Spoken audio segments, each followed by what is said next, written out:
What's up, guys? Luca here. Luca Teal. Yes, the Ashen one, the Ashen Lucario, the Ashen Luca.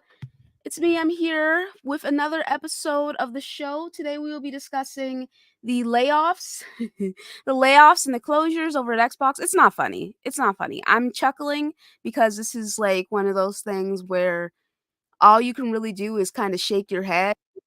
You're, what are y'all doing? You know what I'm saying? Like, what exactly is going on at Xbox?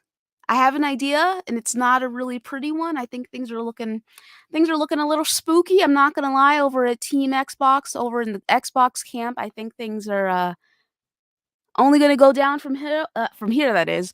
I think things are only gonna get worse. It's like I was saying. What was it last week? Um, was that last week? Oh yeah, that was last week. It's like I was saying last week. This is only the beginning. There are going to be more closures after this. They are not going to stop at Arcane Austin or Tango Gameworks. And oh, shout out to Yobi, member for 33 months. Appreciate you, my boy. What's up, Slow? Yo, what up? Yeah. So they're not going to stop at these three studios. Well, technically more than just three studios, right? It's only going to get worse from here. And I think the Xbox of the Xbox we once knew is dead and gone. And the most unfortunate thing about it, and let me explain, the most unfortunate thing about all of this is that this could have just been avoided, right? Like I feel like who's putting on lotion? That would Okay, be slow-mo. all right. So Yeah, mute your I mic. just came Mute your out the mic. shower. My bad. I'm Mute, sorry. just like mute that mic. You're sounding like nautical over here, all right? Oh wow. Okay, my Okay, bad. so yeah. But yeah, so I guess for those who are not aware, Xbox has shut down Arcane Austin, Tango Gameworks, and much, much more. They've rolled in a certain what was that studio called that they rolled into ZeniMax? Roundhouse. Yeah, they rolled in Roundhouse into ZeniMax so they can start pumping out more content. And things are, acquisition season had a cause and effect. A cause and effect. You don't just spend what was it, $76 billion and expect that things would be okay. You don't spend that kind of money and say, "Hey, everything's going to be a-okay." These studios that you took the time to roll in and purchase, we're going to shut y'all down. And honestly speaking, again, I come back to say this. ZeniMax was already having issues before Xbox bought them, so I don't know if this is like a delay of the inevitable or what. You know what I'm saying? Because Redfall would have released regardless, and it just got extra time under the Xbox umbrella. Not that that really helped much. You know what I'm saying? That game is still the frame rate issues are the least of that game's concerns, right? But they started working on Redfall before Xbox bought them, so this could have been an inevitability, at least for Arcane as a whole, I think, which is really unfortunate because the way I feel about it, I don't like people losing their jobs when they are the people. You know what I'm saying? Like, don't get me wrong, me and the developers and me and these writers in this industry, we gonna beef. All right, we're gonna go back and forth, not like actually me and them, just like us as gamers, right? We're gonna go back and forth with these people, especially when they come out of here and talk out the side of their fucking mouth about us, right? But that being said, I don't like seeing anyone lose their job in a manner like this. Now, there are certain people at Xbox, I need them to get the fuck up out of here. Mr. Bootylicious, fire him. Go ahead and roll in his salary to the end of the fiscal year too. Roll that shit in, man. Get him the fuck out of here. Honestly speaking, at this point, get Phil the fuck up out of here too. I don't think you guys have ever heard me say get Phil out of here, even as I call him my favorite liar, one of my top 3 favorite liars. I have never said the words, I don't think, at least, fire Phil Spencer. I'm saying it now. Get that dude the fuck up out of here too. Mostly Mr. Bootylicious first, and then Phil Spencer. Get them the fuck up out of here because clearly they don't know what the hell they're doing. Mr. Bootylicious especially, failure after failure after failure on his part. What is his job actually? Like, what is he supposed to be doing? Because is he doing it not from what I can see? And my thing is, as a fan of Bethesda, going back, I was all for the Xbox and Bethesda I was all for them coming together. I was for that acquisition. Again, Bethesda was struggling over here making Wolfenstein Youngblood. You know what I'm saying? Like, shit was looking spooky. All right, shit was looking fucking spooky. The fact that they were even working on Redfall in the first place, I believe Redfall was supposed to have microtransactions or a store of some sort in it as well before they scrapped that. Correct me if I'm wrong. You know, guys know I don't mind being corrected. But what I'm saying is Arcane Leon and Arcane Austin, they do fucking single player sims, my boy. All right? They're not doing this multiplayer bullshit. And yet ZeniMax was like, I need y'all to work on this multiplayer shit because we got engagement. Costs are going up. We need y'all to roll in more money. Bethesda proper takes too fucking long to create their games, and we are bleeding cash, man. So we need y'all to step up to the plate. Microsoft rolls in, purchases them, and everything's looking good. Everything's looking gravy. But then Phil, Dominus Maximus, whatever the fuck they call him, right? He comes through. He's like Activision Blizzard, genius. Because Activision Blizzard was they were dealing with their own issues. Mr. Kotick, they were like, get Bobby Kotick the fuck up out of there. Apparently he was facilitating environment of unhealthy bullshit. You know, there's some prejudice going on, some sexual harassment, some sexual assault claims as well under Mr. Kotick. Shit was looking a little fucking spooky. They were like, get him the fuck up out of here. Activision Blizzard losing a shit ton of cash. Their stocks fucking dropped. Mr. Phil's like, you know what, Satya, you know what would be a great idea? Let's buy Activision Blizzard because of Game Pass. Yes, sustainable gameplay. Yes. And then you know what else we're going to do? Then this isn't Phil. Or maybe it is Phil. I don't know. Maybe this is his plan all along, right? We're going to start putting all our games on our fucking competition as well. It's quote unquote competition. Because are they really competition at this point? No. Absolutely not. So that's where we're at, y'all.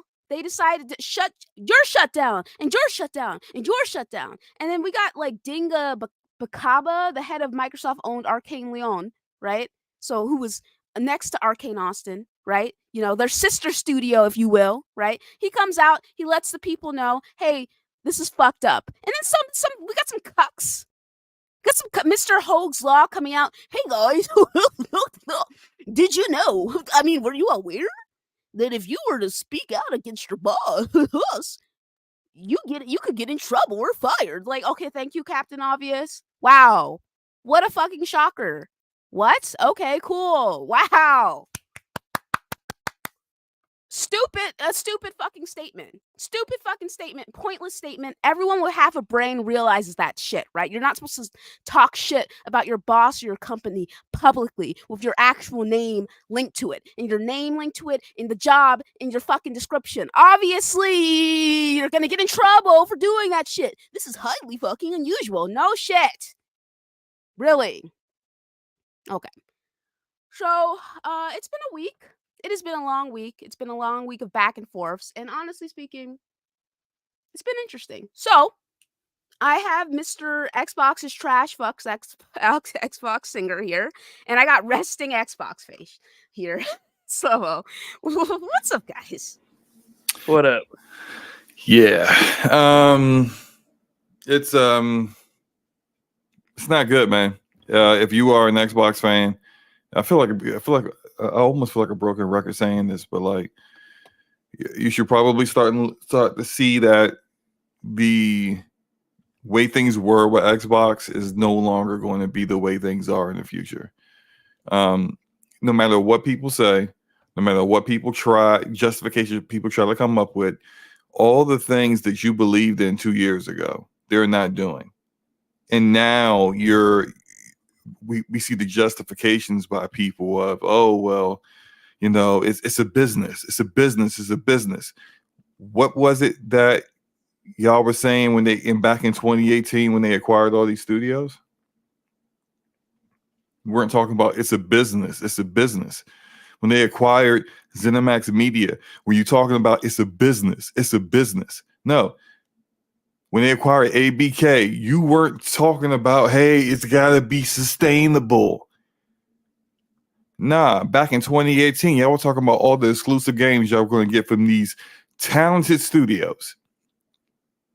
When they acquired ZeniMax Media, there were content creators that had the clip of Phil Spencer saying we acquired Bethesda to bring exclusive games to Xbox gamers. There were people who had that as a on their sounding board every time they started the podcast.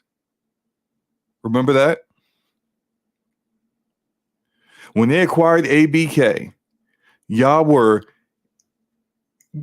absolutely giddy about Diablo, Overwatch, potentially World of Warcraft coming to consoles, Call of Duty going into Game Pass. Now, nah, it's about business.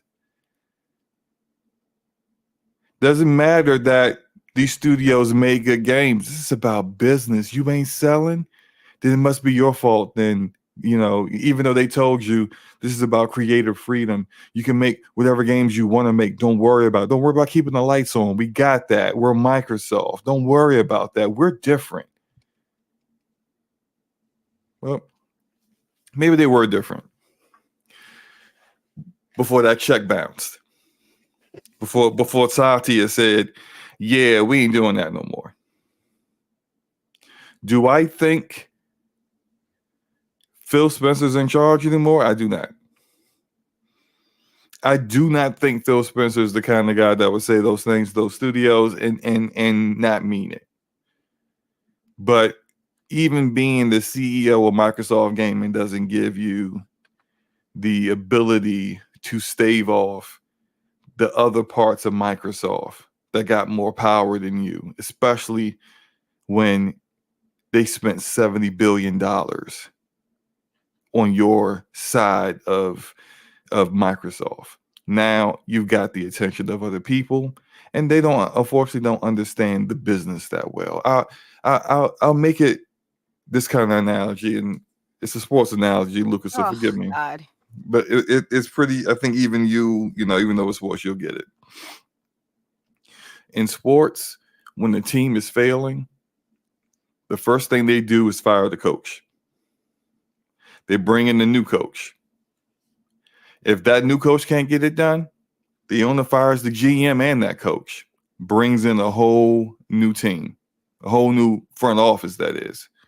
They do all these things before they start pointing at the players and saying, these ain't the right players. So I say all that to say, how come we still got the same coach and the same GM, but they firing players? How come Matt Booty has yet to be held accountable from what we know, from what has been pretty obvious, because these games are coming out mostly unfinished. They're putting in modes that should have been there at launch 6 to 8 months later. How come Matt Booty hasn't been held accountable for his studios not releasing games on time, completed, and not being the kind of games that actually move the needle? When is he going to be held accountable for that? They held Pete Hines accountable for Redfall and Starfield, but he can't be held accountable for Forza Motorsport coming out half-baked.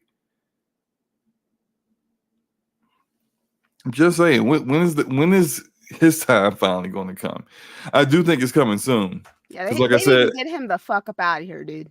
Get him the fuck up out of here. Yeah. It's just it's sad to see. I have not been the biggest fan of Tango because in the past, like a lot of the horror game stuff, I'm not into horror games, but I respect the quality those games were and how people cared about them. I thought Hi-Fi Rush was a cool game.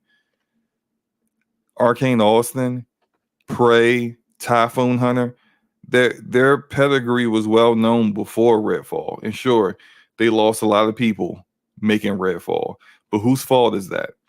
Because those devs didn't want to make Redfall. They were hoping Xbox management will see it, say, if they actually had an eye for these kind of things, which they don't, see it and go, yeah, this ain't going to work. We're going to need to cancel this. and then let them go make the kind of games they are known to make, the kind of games they wanted to make. Because Redfall wasn't a Arcane Austin, yeah, we really want to make a looter shooter. No, they did that because prior to acquisition, they felt they had to. They tried to keep the lights on. But all Xbox management cared about was making sure it was exclusive at the time. Back then, now everything goes. It's a fire sale. Everything's going to Nintendo and PlayStation. So I just leave it at this. Like, it's unfortunate what's happened to these developers and the 200 devs that have lost their jobs. I hope they find something soon. I hope they land on their feet soon. But it's also due to the fact that they were trying to do voluntary. This is after they shut these studios down. They were pushing voluntary layoffs for more of the Bethesda workers. So what does that mean? That means they're going to do another layoff soon. Because as many people will take the voluntary layoff as possible, makes things easier. It's not that easy to lay people off, period. But that's less people they have to lay off if people will take it voluntarily. So look for that to happen soon. So because this is really not over, and I don't know where they think sustainability is going to be, but if you were Ninja Theory, Double Fine, Undead Labs, Compulsion, They're about these to get them the fuck studios, up out of here too. exactly, like you should be very, very concerned with the future. Forget what Phil told you, because clearly that ain't the way things are anymore. Be very concerned with how things are going to turn out for you in the future. Singer? All right. So my name says it all. But it's now it's undeniable that Microsoft has taken over Xbox. Like, it's no longer. They were doing kind of their thing on their own, but ever since this Activision Blizzard, they probably, the Amy Hood and the others are probably sat there and they're in the boardroom with Satya and they're like, so this is what the money says. We need to make more money. And then they're like, well, we put Windows everywhere. We put 365 everywhere. Let's put the games everywhere and we can make the most amount of money possible. Which it was the inevitable conclusion, I would say. Matt Booty he just needs to get out, because after that statement at the town hall meeting when he said we're looking for the small games, Oh, what a cuck, man! And you just shut down Tango, who made a critically acclaimed Award-winning game. Yeah, and you just closed them down when they were just about to push for a sequel, which would have garnered you so much support.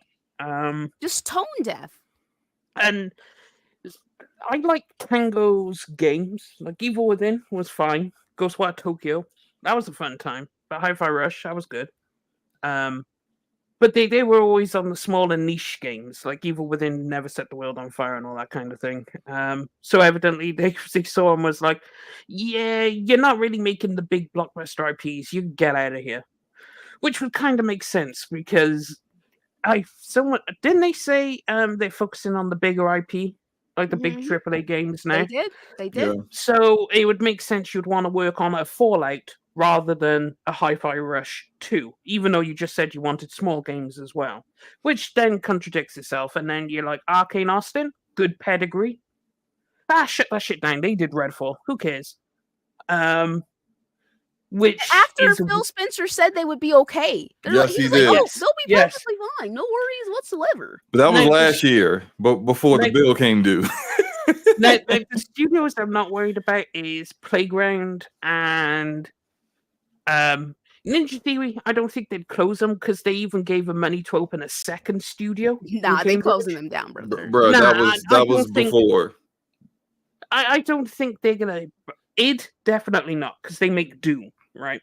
And because they make Doom, you've got to keep them around, because that's a big AAA IP. Because if you think of what's big AAA, Fable, big AAA, Elder Scrolls, Fallout, big AAA, Gears, big AAA. Obviously, you'd want to keep 343 around. Turn 10.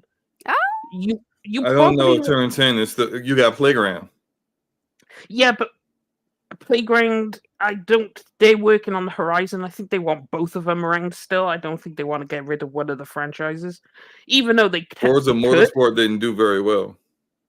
True, but it's unless Turn 10 gets folded into Playground, because Playground is using Turn 10's engine, so Yeah. they would Forza have Tech is to. made by Turn 10. Yeah. But Yeah, I mean, you so don't need the full studio. If you're gonna just go and turn, them into basically just engineers on the playground, you lay off the bulk of that studio that's making the game, and you keep the engineers, and then move them over to playground, and then there you I go. mean, you could do that, yeah.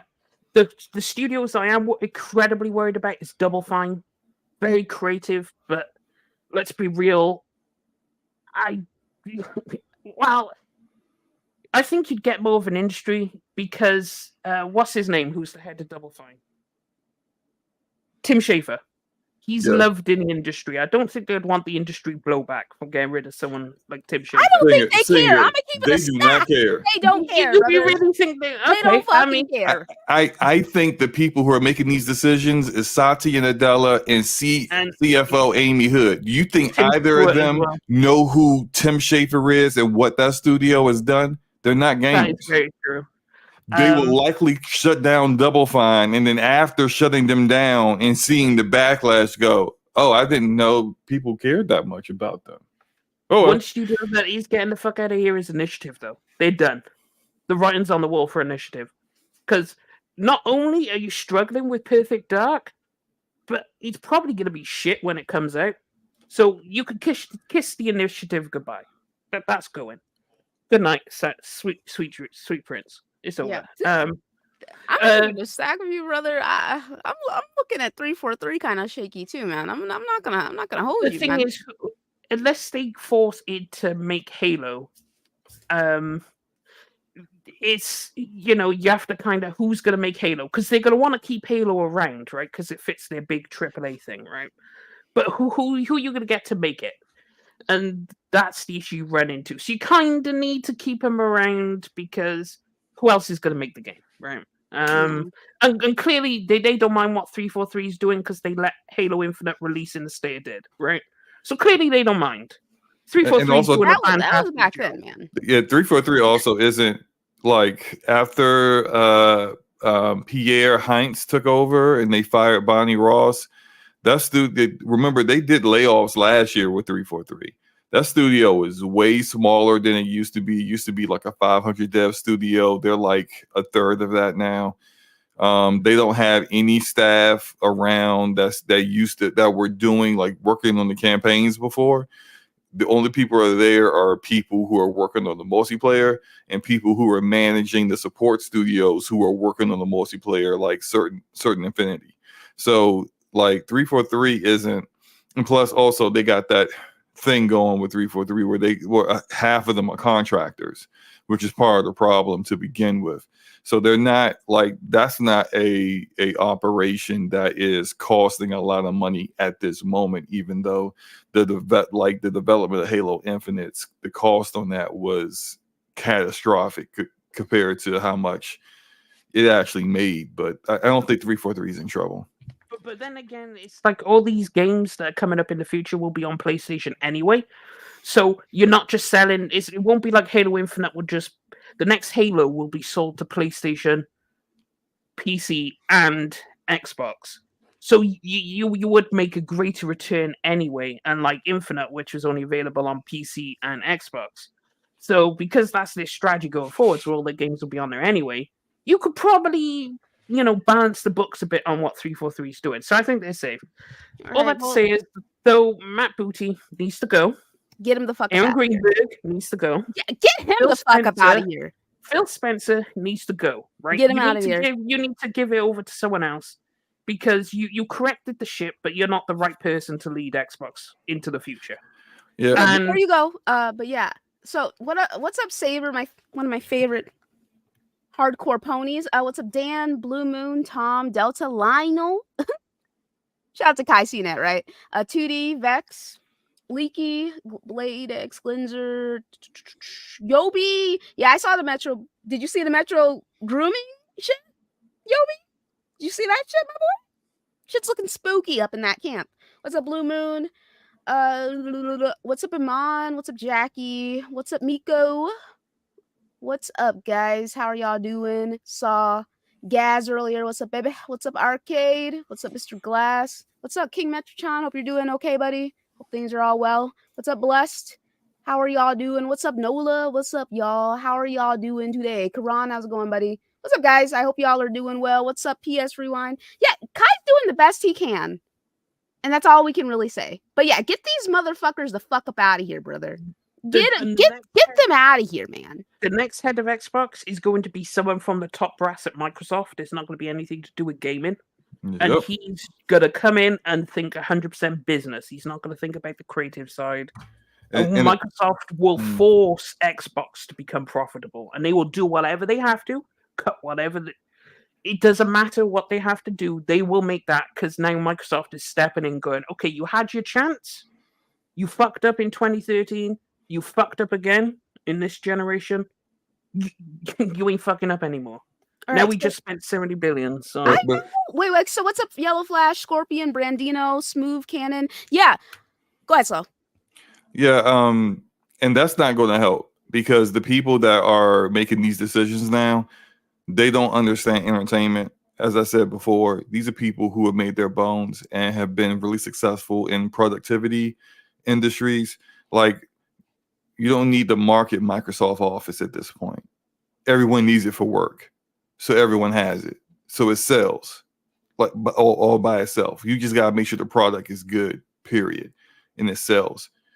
You don't need to market that. You don't need to you don't need to worry about the brand of Office. No one cares. You know, like the dev tools that they use all throughout the industry, GitHub, Havoc, the Havoc engine, Visual Studio, which people use to write the PlayFab. All these things they have don't need to be marketed. But you know what needs to be marketed in entertainment? An actual device that people don't need for work, that they use for just the convenience of relaxing and playing something and having fun. And when your competitors are better at, let me show y'all something real quick. I'm about to share my screen, Luca. All righty. But yeah, there you go. Okay. So right here, okay, let me blow it up a bit.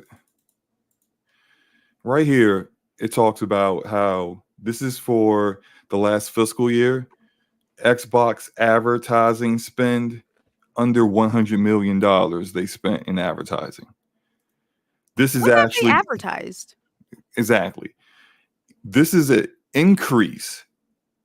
So the previous fiscal year, they spent even less. So for 2 years in a row, they've been under 100 million. Now, this is Nintendo, a company that has far less money. This is the poorest, even though none of these are poor, but the least financially stable company in the console market. Nintendo invested roughly 95 billion Japanese yen, which is approximately $638 million in advertising during its fiscal year 2023. That's from April 2022 to March 2023. $638 million compared to $100 million from the $1 trillion corporation. How does that make any sense? What marketing? Like, what did they spend? I bet you half that fucking budget went to goddamn Aaron Greenberg's fucking spending on No. Half that budget went to that shitty ass Las Vegas sphere where they kept blowing up images, because I guarantee you that costs a bit of money to go on the Las Vegas sphere. But how is it Nintendo doesn't have your kind of pockets, but they can spend 600% more than you on advertising? It's like they don't do the basics. Like, remember how I talked about how they don't localize their games for different regions and then don't understand why those regions don't want those games? Hey, somebody in I don't know, Vietnam who doesn't speak English probably isn't going to want to play your game that wasn't translated for them to read. They don't want to play that in English. Maybe the same thing in Germany. They don't want to play it. It's not even in German. Why do I want to play this? Like, do your freaking job. You don't even the marketing. None of that's going to change.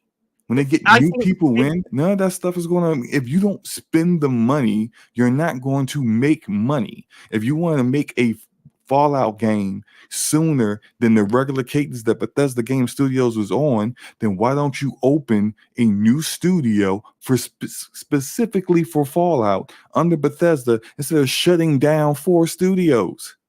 Because that's not cost efficient. But go ahead, Singer.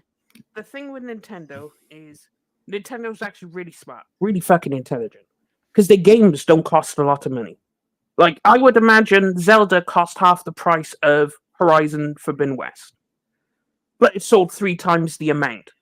Now you have a shit ton of money that you could put back into your advertisement and you put back into your games, but your games don't cost as much. They don't have a cost problem because they sell so much. Their games regularly sell stupid numbers and they make a ton of money because it didn't cost a lot to make the game. So their return on investment is amazing, and then they're like, advertising. Cool, we could spend that because we know we're going to sell 30 million copies of that Mario game at least. So it's like, okay, we know that return's coming in, and the console is selling like wildfire. So Nintendo is just Nintendo's in the best position because they don't have to worry about the price of games are increasing. That probably isn't affecting Nintendo much, if any at all. Because the games didn't cost much to begin with. It's not like they're trying to make a Last of Us. Never will. So, Nintendo if they isn't an were, anomaly. they would definitely market it better than Microsoft does. Of course they would. But Nintendo is in its lane, and it's so successful in its lane. I don't think Nintendo could fail.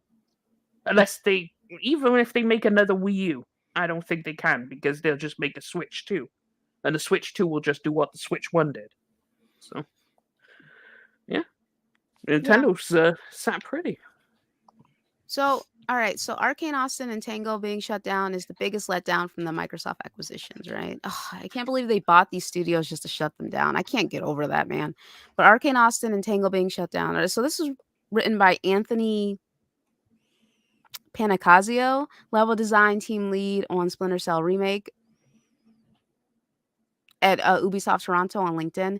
They were making exciting new IP, and even if they were rough around the edges. I played both Redfall and Ghostwire Tokyo to completion when they launched and still have fond memories of them. Then Sebastian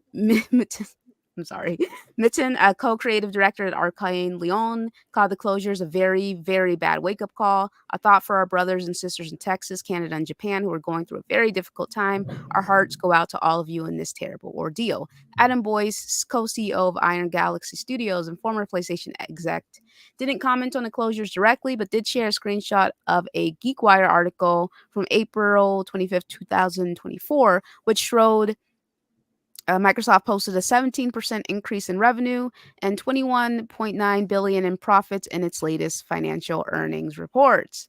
So, to anyone who's been pestering me for years about why we didn't allow Moon Studios to get acquired by a big publisher, that's why. Mind you, I remember a lot of people aiming for Microsoft to buy Moon Studios, so thank God they didn't, right? Wrote Thomas Mayer, May-Lur, boss of the studio behind Ori and the Blind Forest. I've lived through the 90s and saw what happened when smaller studios got acquired by EA. He's spitting. And then here comes Mr. Mikey Barra angling to get his fucking job back, honestly speaking. He was like, oh, they have some free funds that could go to me. So here comes Mikey Barra coming to fucking defend Phil Spencer. I'm all like, if you don't cut it the fuck out, defend. Because how many times has Phil said something and then it turns out that what's happening is the complete fucking opposite? How many times has this fucking happened, right? And then, like, I was not under the impression that these two were actually friendly enough for Mikey Barra to come and defend him. So I'm all like, this dude's fucking England. He's fucking England to get back up in there. All right, that's how I feel Man, about it. That's my he want perspective. that mad booty job. He's just like, hey, look, man, I can do better than that dude. Matter of fact, I would like to I'll see be honest, get rid of he Matt would do Booty much and bring better. back Mike. He would Mhm. He actually. would do better. He would He- do so much better. He might actually introduce more issues. Apparently, according to how people at Blizzard felt about him. But I mean, He got yeah, shit done, he man. would get stuff done though. So yeah. You know, listen? Would you rather have a job or work under an asshole? I'm gonna keep it real with you. I'd rather Rather be not have a employed. job. I'm not. Listen. I'm not gonna deal. I'm not gonna deal with cucks, man. I'm not gonna deal with assholes. It's just not happening. I will fucking leave before someone disrespects me. But bro gets shit done. He gets shit done much better than Matt. Get Matt Booty the fuck up out of here. All right, get Matt Booty the fuck up out of here. And here comes Aaron Greenberg. What does he do other than wear onesies? Please put those back in stock so I can buy one. Other than wear onesies and do the little Series X. Fire him. Y'all need someone. How old is Aaron Greenberg? 40 something probably. I think. Hold on, Aaron. Hey Siri. How old is Aaron Greenberg? Okay, thank you. Oh, okay. I thought he was significantly older than that. What is he? Luca. 53. Oh, okay. 53. So 53. I thought he was older. I thought he was like in his 60s or something, bro. I'm not gonna fucking hold you. I'm not gonna fucking lie. I thought he was in his 60s, but he's 53. I'm sure Aaron Greenberg makes enough money to fucking retire, get his ass up out of here, and fire some young blood or hire some young blood. You know, we need someone younger. We need someone fresh in there, someone more in touch with the times. Get him the fuck up out of here, man. Look at this shit. He said last year, and you know what? This was true last year. But shit's different. So Hi-Fi Rush was a breakout hit for us and our players in all key measurements and expectations. We couldn't be happier with what the team at Tango Gameworks delivered with this surprise release, right? So because Jez was saying, what exactly determines success for an Xbox game these days? Hi-Fi Rush, I don't know what that acronym means. Has no physical version, no marketing, no multiplayer, which Aaron... It's as far as I know. Oh, as far as I know. Aaron, no marketing for Hi-Fi Rush? Okay. If Xbox is pressuring ZeniMax to deliver sales of its games, maybe it shouldn't put so much emphasis on Xbox Game Pass. What's the goal here? Aaron Greenberg not answering any real fucking questions in this reply now that I think about it. Like, what did he answer? What did he answer in this? Breakout hit and key measurements? Does that not include the financial? Clearly it included the financials and you just fucking lied because they got them the fuck up out of here, bro. And here, Mr. fucking Bootylicious over here, Mr. Cappin, Cappalappin, Mr. Bootylicious, just spewing bullshit. Everything that comes out of his fucking mouth is bullshit. Look at this shit. In a memo from Mr. Booty, head of Xbox Game Studios, there was a hint of reprioritization for Bethesda teams that we may well see elsewhere with Xbox. These changes are grounded in prioritizing high impact titles. Okay, technically Starfield, right? Fallout 4, Skyrim, obviously, right? Elder Scrolls and Fallout, especially with the hit Fallout TV show. They're reprioritizing. They're trying to get fucking the next Fallout game out ASAP, my boy. I'm telling you this, man. I'm fucking telling you this. So, yeah, he said further investing in Bethesda's portfolio of blockbuster games, said Mr. Booty, before noting that Xbox is doubling down on Bethesda franchises that are best positioned for success. So Fallout and Elder Scrolls. That's obviously what he's fucking talking about, right? So, did Hi-Fi Rush really not meet the bar? No, there will be inevitable questions about what other Xbox games aren't best positioned for success. So, Hellblade 2 is not going to sell. Okay, prediction. Hellblade 2 is not going to sell well. All right? It's going to sell okay. All right, it's going to be on Game Pass, so why would you even fucking buy it, right? Now, maybe people will show up and show out, and they'll just start shelling money towards this game in an attempt to make sure Ninja Theory doesn't get shut down. I don't know. I don't know when it comes to gamers, where their priorities lie when it comes to this kind of stuff, and actually showing support in the sense of not getting not getting games shut down, or studio shut down. I don't know. I don't know. I'm not sure, but in my opinion, I don't think it's gonna sell well. But that's just me. That's just me. And eventually, they're gonna throw that shit on fucking PlayStation as well. Maybe next year. Okay. Yeah, I'd say next year. So yeah, it's so the Xbox employees are now bracing for what's next, as it seems unlikely that we've seen the last of Microsoft Gaming's layoffs and cutbacks. Yeah, they're definitely there were more people on the fucking chopping block, brother. But last month, Microsoft reported that Xbox hardware revenue was down 31% year over year, which obviously, when you don't come out with any games that are compelling IP or a reason to buy your system because you put your shit everywhere, your fucking hardware is going to be down. Yes, that makes sense. Okay. That being said, PlayStation sales have also slowed, but not like Microsoft. So I guess there's, let's see here. Sony misses PlayStation sales target as console enters latter stage of its life cycle. Let's see here.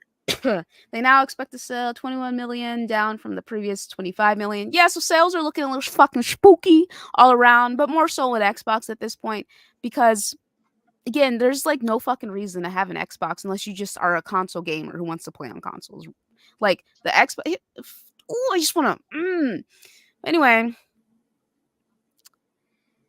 shit's looking a little fucking spooky, dude. And it's like, I don't really know what else to say about any of this stuff other than I really feel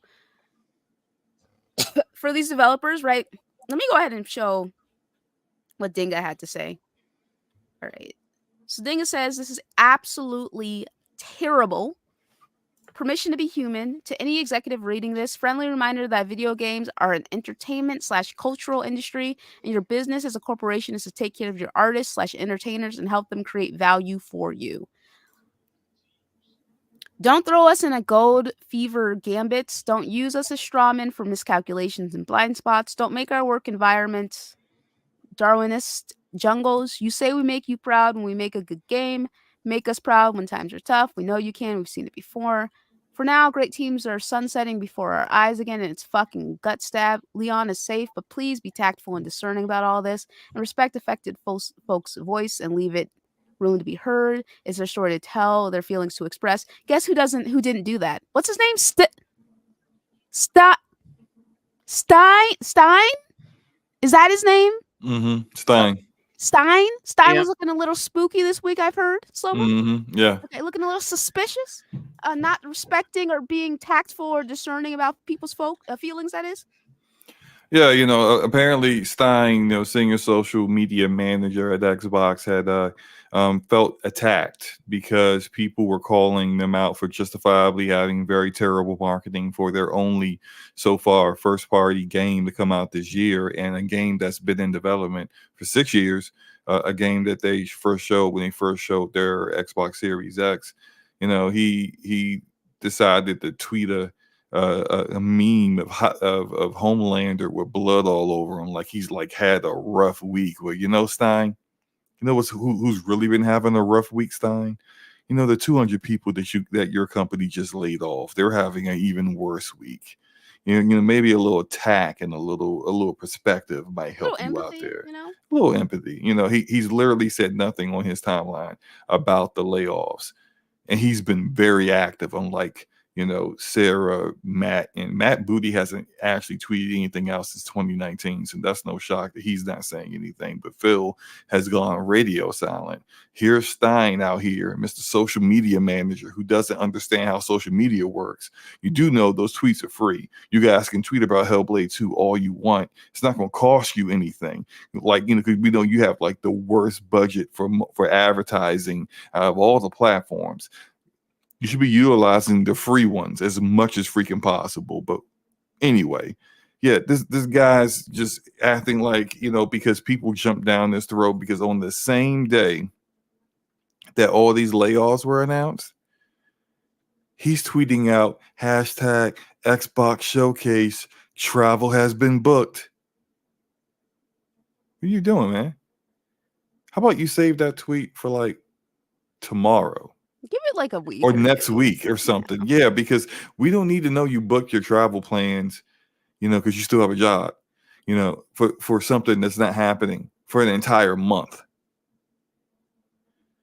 And then when the backlash hit, of course, he goes into victim mode. Woe is me. All these people are coming after me. Yeah. And go look at his Twitter account. Look at all the people and check the kind of people that are giving him sympathy. You can probably guess who without even me going through and naming names. You can guess the kind of people who are all like, "Hey, it's okay, man. Don't worry about those people. Can't wait to see you. Can't wait to see you in a month." Off the top of my head. Huh? I could give you 10 names off the top of my head. And you will probably be hitting a I better, would higher be. average than most people. Go ahead. What you say?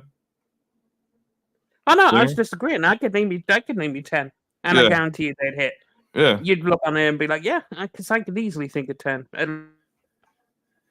It's just funny that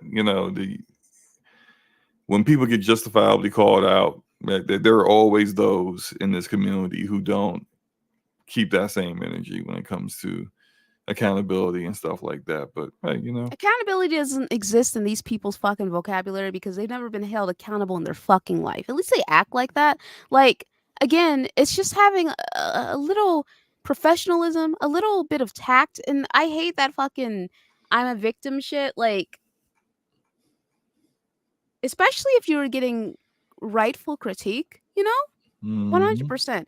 A shout out to Slow Mo, who's been a member for 42 months. Oh my God. Oh my goodness. Loose Booty. Can't even get the studio's name right. Oh my Lord. And shout out to Meep Up with the Dono saying, Luca, calm down. We don't want to blow a blood vessel. You right. Xbox has dropped the ball lately. Phil and the others you mentioned should be fired. Yeah, get them the fuck up out of here, bro. A shout out to King Metrochan saying that controller after the news was so disrespectful. Bro, they don't know, like, it was right. wild how they It's named so it. fucking weird. They're weirdos, man. Go ahead, Singer. It was weird how they named it. Like, and you dropped it as soon as the news broke, and you dropped it, and then they quickly went back and reworded it. And it was like, the damage is done. What, was this like a scheduled tweet? You can have a tweet, put this tweet out on this day, but then probably weren't expecting the news to drop, and it just so happened that the tweet went out when the news dropped. I mean, like, what are y'all doing over there? Clearly, there's no coordination, brother. But yeah, so we're gonna talk about Miss Bond here, Miss Sarah Bond. Oh no! Listen, she who says nothing. Listen, your girl Luca here. I was critiqued. I had some folks misinterpreting my tweet or making assumptions about my meaning of what I said on Twitter. I want to show y'all something. First of all, Miss Bond, we're going to get to what Miss Bond said, right? She gave some bullshit answers on this situation. But, controversial. She shouldn't have been the one answering this shit. Mr. Spencer, Mr. Bootylicious should have. But regardless, this is what I said, all right? I said, they threw my good sister, Sarah Bond, to the wolves. Does this look like a serious tweet? It's a very serious time. Does this look like a fucking serious tweet, right? No. Now, shout out to my guy, Frontline here. He has been on he has been going off on folks. I didn't realize I was in the crosshairs, I didn't know he was like, boom, boom, boom. You know what I'm saying? Like, pow, pow, pow. Like, I didn't know that I was going to be on the chopping block, man. But he was like, that was a powder puff interview, hardly the wolves. She failed to punt the tamest of business questions she must have prepped for. She's a big girl. She's paid big money as a wolf herself. It's her job, and she bottled it. And I said, yeah, I'm talking about, like, the people who are being sexist and racist. Like, her as an executive, she's an executive. She should be treated accordingly. But there is a difference between her being an executive versus Phil being an executive. Right. Nobody is here saying that fire Phil because he's a man. And he only got his job because he's a man, which But no one is saying that. You know what I'm saying? So no one is coming out of their Nobody's way saying that to about accuse Phil, that. but I got some things to I, say about Matt you know, about so still having his job and getting promotions. yeah, failing upwards. Yep, Failing upward only happens to yep. some demographics. Certain demographics, but anyway, so this person, this cuck said, "What are her qualifications for this position?" Phil, I know, has been with Xbox for 20 to 30 years, but this woman just showed up like 8 years ago during first of all, 8 years is a long fucking time still, you fucking bastard. Just showed up 8 years ago during the big DEI push in the country. What has she done in her position that you would consider a success? And then people like started listing Sarah Bond's fucking credentials, and this person was still cucking about, man. They were still cucking about. They're like, what else did they say? They're like, here's her qualifications, here her LinkedIn. And then this person's like, her most recent article is about Juneteenth, and the second is about empowering gamers. So that is DEI. So what are her qualifications for her position? Again, like, why is this even being brought up? Like, what's the point? And this person's just a troll here, but like this person's like, she wasn't prepared, you gay motherfuckers. Can't tell a woman is on her period. And she answered all the questions. You can tell that all the homosexual gamers. She clearly, at that time in the month, she's a fucking clearly a troll, right? But when I say wolves, I'm talking about the people who are gonna be on her ass, right? Just because she's a woman and just because she's black, right? And I mean specifically the folks who are mentioning the fact that she's black and a woman. I'm talking about them. If you want to critique Sarah Bond, that is perfectly fine. I am all for critiquing executives 100%, but I'm talking about the glass cliff effect in which you hire someone specifically when you know some fucking disasters are on the way. You know what I'm saying? People have been on Phil Spencer's ass for years now, and he's all like, let me just go ahead and share that fucking let me go ahead and share that disdain. All right? Let me share that shit. But what's up, Nautical? What's good? All right. So, we can go ahead and Is that critique food good too? It sure was. I just finished it. Are you sure? Because we can hear it. Well, I she know asked. you're not talking, Mr. I was I doing the know. motion, and I heard you typing in the wanted me not background. to. Well, listen. You wanted me not to say something while I was swallowing the last bit of it. So calm the hell down. Gosh. What's up? What's up? Oh, Swallowing what's the up, Kat? last bit. Hi, Boogie. All right. Anyway, so yeah, DEI is the new dog whistle of the year. I'm just like, damn, just call them the N-word and get on with it, man. You fucking cucks. Anyway, let's go ahead. So I think one of the things that was most upsetting both to Xbox gamers and to employees is that, one of the shuttered studios in particular just created a hit game, did really well on Game Pass and in terms of engagement, and won a ton of awards. Shouldn't succeeding in that way ensure the future of a studio? One of the things I really love about look at my body language. She's like, why are you asking me this? You see that? Do you see Well, that I mean, shit? she was inevitably going to get that question because she's the head of Xbox. I'm trying to figure out. Let's not promote it, dude. And also, she doesn't run. They actually, she's the head of Xbox, but they have clear like orders of responsibility, and she does not run the studios that provide Xbox games. She literally has zero to do with the chain of command to get this decision happening. So although it's unfortunate that she's being asked, I don't blame Dina Bass for asking the question. She's a right representative. Yeah, she's a right to ask. This just happened. Doesn't matter that this interview was probably set up weeks ago. You're here. Sorry, Sarah. Sucks to suck, honestly. Yeah, but that answer. She's like, well, she didn't say nothing. love about the games industry is it's a creative art form. And it means that the situation and what success is for each game and studio is also really unique. Like there's no one size fits all to it for us. And so we look at each studio, each game team, and we look at a whole variety of factors when we're faced with sort of making decisions and trade-offs like that. But it all comes back to our long-term commitment to the games we create, the devices we build, the services, and ensuring that we're setting ourselves up to be able to deliver on those promises. What did she answer? She didn't answer nothing. I never heard Sarah Bond use so many filler words before in a statement. Just bullshit coming out of her fucking mouth, my boy. That was like 40 seconds of nothing. Of Maybe nothing. 5 seconds of it may have like came close to looking at the question and then still choosing not to And guess answer. what? Guess what? That's what Microsoft wanted her to do. That they out here testing her, bro. You want to be on that seat, you got to go out there and answer those questions. She didn't answer anything. Well, no, that's the point. She went out there and just deflected the question and, did what they wanted her to do. You know what? How was she supposed to answer that question? I mean, there's without completely throwing Microsoft under the bus, how are you supposed to answer that question unless you don't care about your job at the end? Well, let me attempt it. Dana, that's a great question, and I'm glad you asked that. It's unfortunate that we had to let some studios go. We feel for the people that were let go. They're great people, very talented individuals, and who come from a great history in the studios that they came from were awesome studios. That said, a lot of what's going on right now in the industry is very difficult to manage.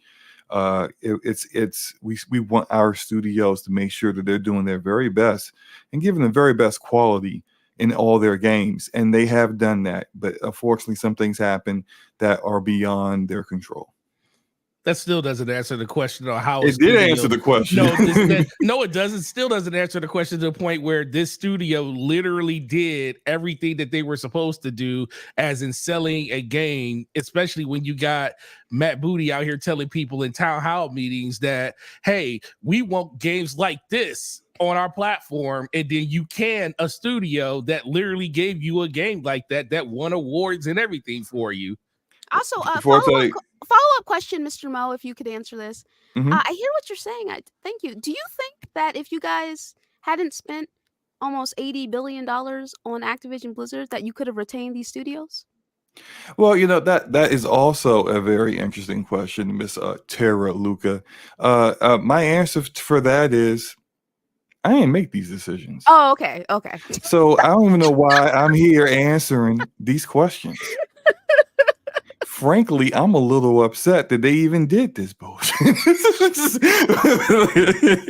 But no, like, there is no good answer to the question, but how you answer it is basically the best you can do. And how she answered that wasn't good. The multiple spasm blinking, the body language, the facial expressions, you can tell like she didn't even want to be there anymore. Like Dina Bass smelled like a corpse or something, like she felt uncomfortable. She looked uncomfortable, and that's part of it.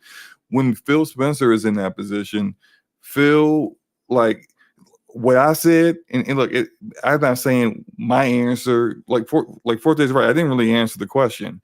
You also have some holes in your response too. True, but it shows way more empathy.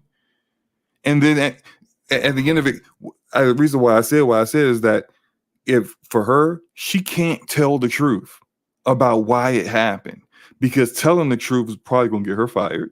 And two, would definitely open up another can of worms in regards to the PR disaster that this week has already been. So she's got to say something that's a mixture of PR BS, but also shows empathy for the people they lost, while also still doesn't really get to the truth of things, and she can dodge that question. She didn't do any of those things in that answer. And so it is what it is. Yeah. It's a terrible answer. But to a question that she can't answer. She literally can't tell the truth on that. The truth is they shut the studios down because Microsoft said, we're not spending no more money in this avenue. And frankly, that division, ZeniMax Media, they in the red. Y'all better fix that. Even though we're the richest company in the world, fix it. Matter of fact, don't worry about that. You sit over there, I'll fix it. Did this studio just ask for money? They pitched a new project. How much is that going to cost? Nope, cut them. This is the studio that just dropped a bomb. That didn't do anything last year. They want more money. They want to completely change their team because they got the wrong talent for this kind of game now. Cut them. don't know anything about those studios, don't know what they have done, whether they are good talent or not, or the repercussions of doing that, considering everything that Phil Spencer has said to these developers and these studios to bring them in. I'm seeing comments on Twitter from studio heads of studios. Remember Metal Hellsinger, like the rhythm based rock shooter game that came out in Game Pass last year, or maybe 2 years ago? The studio head is talking about how he's speaking to people in other studios, talking about how Xbox's reputation in the industry is unrecoverable now. Like, Even if I was a studio that needed to be acquired, I'd be like, no, let's not sell the Xbox because they'll just shut them down, man. And so she continued and she stated, in the last year or so, in video games, largely the industry's been flat. And even in 2023, we saw some tremendous releases, tremendously groundbreaking games, but still the growth didn't follow all of that. A lot of that's related to our need to bring new players in and make gaming more accessible. But all of that has been happening at the same time that the cost associated with making these beautiful AAA blockbuster games is going up, and the time it takes to make them go up, to make them is going up, that is. And so much of our focus as Xbox is about how we do things to help the industry all up, while also ensuring that our brand, everything that we do, is there through this moment of transition. It's always extraordinarily hard when you have to make decisions like that. I'll go back to what I was saying about the industry. And when we looked at the fundamental trends, we feel a deep responsibility to ensure that the games we make, the devices we build, the services that we offer are there through moments, even when the industry is not growing and when you're through a time of transition. And the news we announced earlier this week is an outcome of that and our commitment to make sure that the business is healthy in the long term, which, yeah. And then she said, but that said, our commitment to having our studios, our own studios, and working with partners to have games large and small. We're a platform where you can play GTA, but you can also play Palworld, where you can play Call of Duty, and you can also play Pentiment. That doesn't change. And frankly, our commitment to Bethesda and the role that it plays, its part of Xbox and everything we do. It's actually been pretty fantastic. I don't know if you've gotten the chance to check it out. The Fallout TV show is on Amazon. It's been great to see people fall in love with that universe, but also what it's done for the games themselves and people going back and exploring everything that's inside of that. There's also there's some other great things that are coming from our studios later this year. Indiana Jones and the Great Circle. As a big indie fan growing up, it looks like you were too. So you should check that out. But really, right now for us and our team, our focus is on the people impacted and doing everything that we can to help them through this hard transition. Better answers, but still bullshit. My Still question bullshit. is, why are they calling it a transition when the industry is just collapsing? Like, you look at it, like in 2023, there was 30 studio closures. Just this year, Embracer is imploding. So I feel bad for everyone who's employed because Embracer's just going to collapse and it's going to be a wrap. Take-Two shuttered a whole bunch of games, laid off all. Take-Two is like, yo, we all our eggs are in the GTA basket at this point, and they own what sports game do they own? That too. So all their bags are gonna all their stuff's gonna be in those games. GTA, Red Dead, and then their sports games. And that's all you're gonna get from Take-Two. EA is I am pretty sure when Dragon Age drops, it's not gonna do well. BioWare's gone. Rest in peace, that studio. Even though it's I already agree. dead, it's gonna be officially dead. And all they're gonna do Well, is you know focus what? on I'll say this because BioWare has two studios. They have BioWare in Edmonton, I think, or Montreal, somewhere in Canada, and then there's one in Austin, Texas. I think if Dreadwolf does not do well, they'll shut down the Austin studio. I mean, I could see it. And EA, and then kind of hopefully rely on Mass Effect. And if Mass Effect doesn't live up to the humongous pressure that's going to be on it, then that will be the last nail in BioWare. I mean, it's already dead, kind of. Yeah, I mean, it's for at least to me it is. But all the original people are gone. BioWare is not the BioWare it used to be, but EA is right. doing it. PlayStation has closed down some in recent history. And then you have other people who are canceling projects or closing stuff down. It's like everything is going downhill. 50,000 people have probably been laid off by now. It's probably going to get even worse. We'll be at like 200,000 in the next 2 years. And there'll be even more closures. And everyone will be focusing on these big games. EA will be relying on its live service games because that's what makes the most money for them. Like, Respawn is Ads in the only games. ads in games. Like, everyone's pushing for live service now. Sony's going that way. They want all these live service games. Microsoft is going, has been, but is still continuing going that way. Like, it's going to come to the point where everything's probably going to be live service. Single player ain't going to be really about anymore. And then it's just going to crash. And then, We'll still get single player games. yeah, Just from not indie as- studios. Yeah, double A. From indie and double A is where you'll. And indie and double A have been doing fantastic over the past couple of years. There have been so many great indie and double A games. Like, they've been knocking it out the park. So it's gonna be you're gonna have just the big mainline AAA games and then the double A and indie independent studios. Like that's there's gonna be no nuance. That's what it's gonna devolve into. So hey, I mean, I don't know why they call it a transition though. Just be real and say shit's going south and it's gonna continue going south. Well, but the thing is, it's like when they say transition, they're not. It's just like she won't come out and say exactly why these people got let go. I mean, it's not as simple as, just telling people, because the transition for them is sustaining, until they get to a point where they know exactly what the customer base truly wants. Like we're in this it's like right now we're in that point in gaming where live service is like the rage right now, but even that has fallen off. Some games that have been around for almost the entire decade and stuff, they're even seeing, player loss and stuff. And then you still got those gigantic games out there that still do very well, but everybody can't be that unless you're going to like completely focus and change your studio culture to be something like that. And that's why you see places like, under PlayStation making massive changes to not, do that, because that's not their identity. So right now the transition is, let's just maintain what we have and cut the fat where we need to cut the fat until we know exactly what that future is going to look like across our portfolio of games and stuff. And that's going to be their transition. And guess what? Everybody's transition is going to be different. Like, I think EA might be one of I think 2K, because they have a massive behemoth on the horizon that's going to carry out for them probably for at least the next decade. They have a yearly game in NBA that sells crazy amounts of money just because of the type of game that it is. And then Grand Theft Auto is going to pick up and do what it always does for the most part.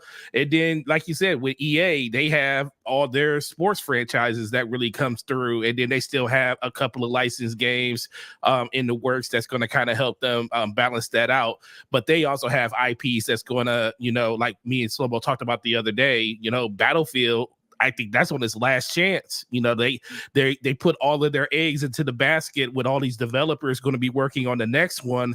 But if it doesn't succeed where all the other ones haven't, I think that franchise and a lot of those studios are going to be on the chopping block. And so it's going to be a real interesting thing to see exactly how the video game industry matures and manifests into something that is not right now. But that's truly what the transition is. I mean, yeah, I can see it. It's just gonna be a shit show. It's not gonna be good. No, AAA gaming is gonna be horrible. It's already kind of bad. It's gonna be horrible in the next couple of years. Well, people are being driven away to do other things and stuff too right now. And a lot not by their own will. It's just not a lot of stuff that a lot of people are interested in, and that kind of is what happens when you go through a massive restructuring of the type of games that are being made. People are so used to playing these live service games and they're so out of the loop when it comes to playing games like that. Now they're trying to find those AAA games that they want to play, but guess what? They're taking longer to make. And then it's like right now is not enough of them to satisfy the people that are coming out. Like people walk into the store all the time, like, dang, where's all the games at? I said, well, Stellar Blade just came out, and you had Final Fantasy come out earlier this year. And a lot of people, as much as those games do sell well, for the most part, a lot of people just aren't interested in stuff like that because their interest levels have changed over the course of a generation. Things that they liked back in 2018, 2017, they don't like as much no more now, or the fact that it's just not enough of those type of games out there. So there's just a big divide when it comes to what people enjoy versus what is actually coming out right now.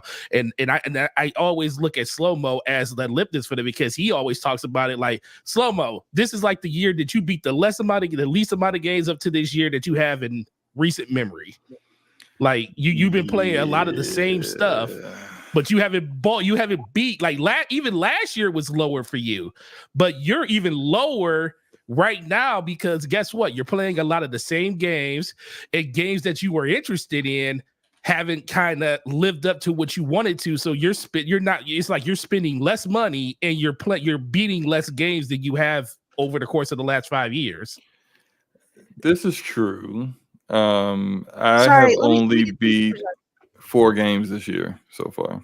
Jesus, we're almost halfway through the year, and that's not just to call you out. It's like I pay attention to you because I know you beat a lot of games, and I know for context, dude beats like 30 games. 30 plus games a year or something like that. In 2020, I'm looking at it now. In 2020, I beat 41 games. In 2021, 33. In 2022, I beat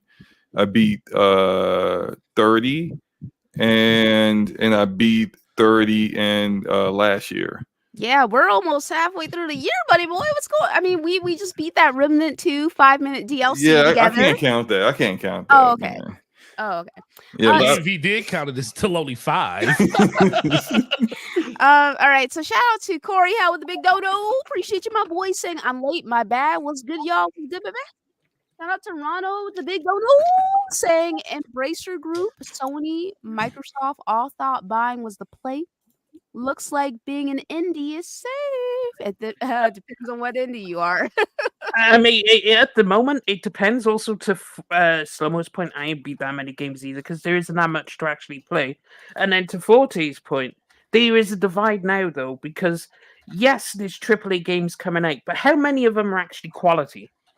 Yeah, like that's another thing. Like how many don't have issues? Since the start of this generation, how many years have there been? How many AAA games are released, and how many have had issues of one form or another? Jedi Survivor had its issues. Loads of games have issues, and it's like, so yeah, you can put it to AAA games, but the quality ain't there, and it's taken so long, and it's especially worse when you claim it took you 7 years to develop this game, and it still comes out trash.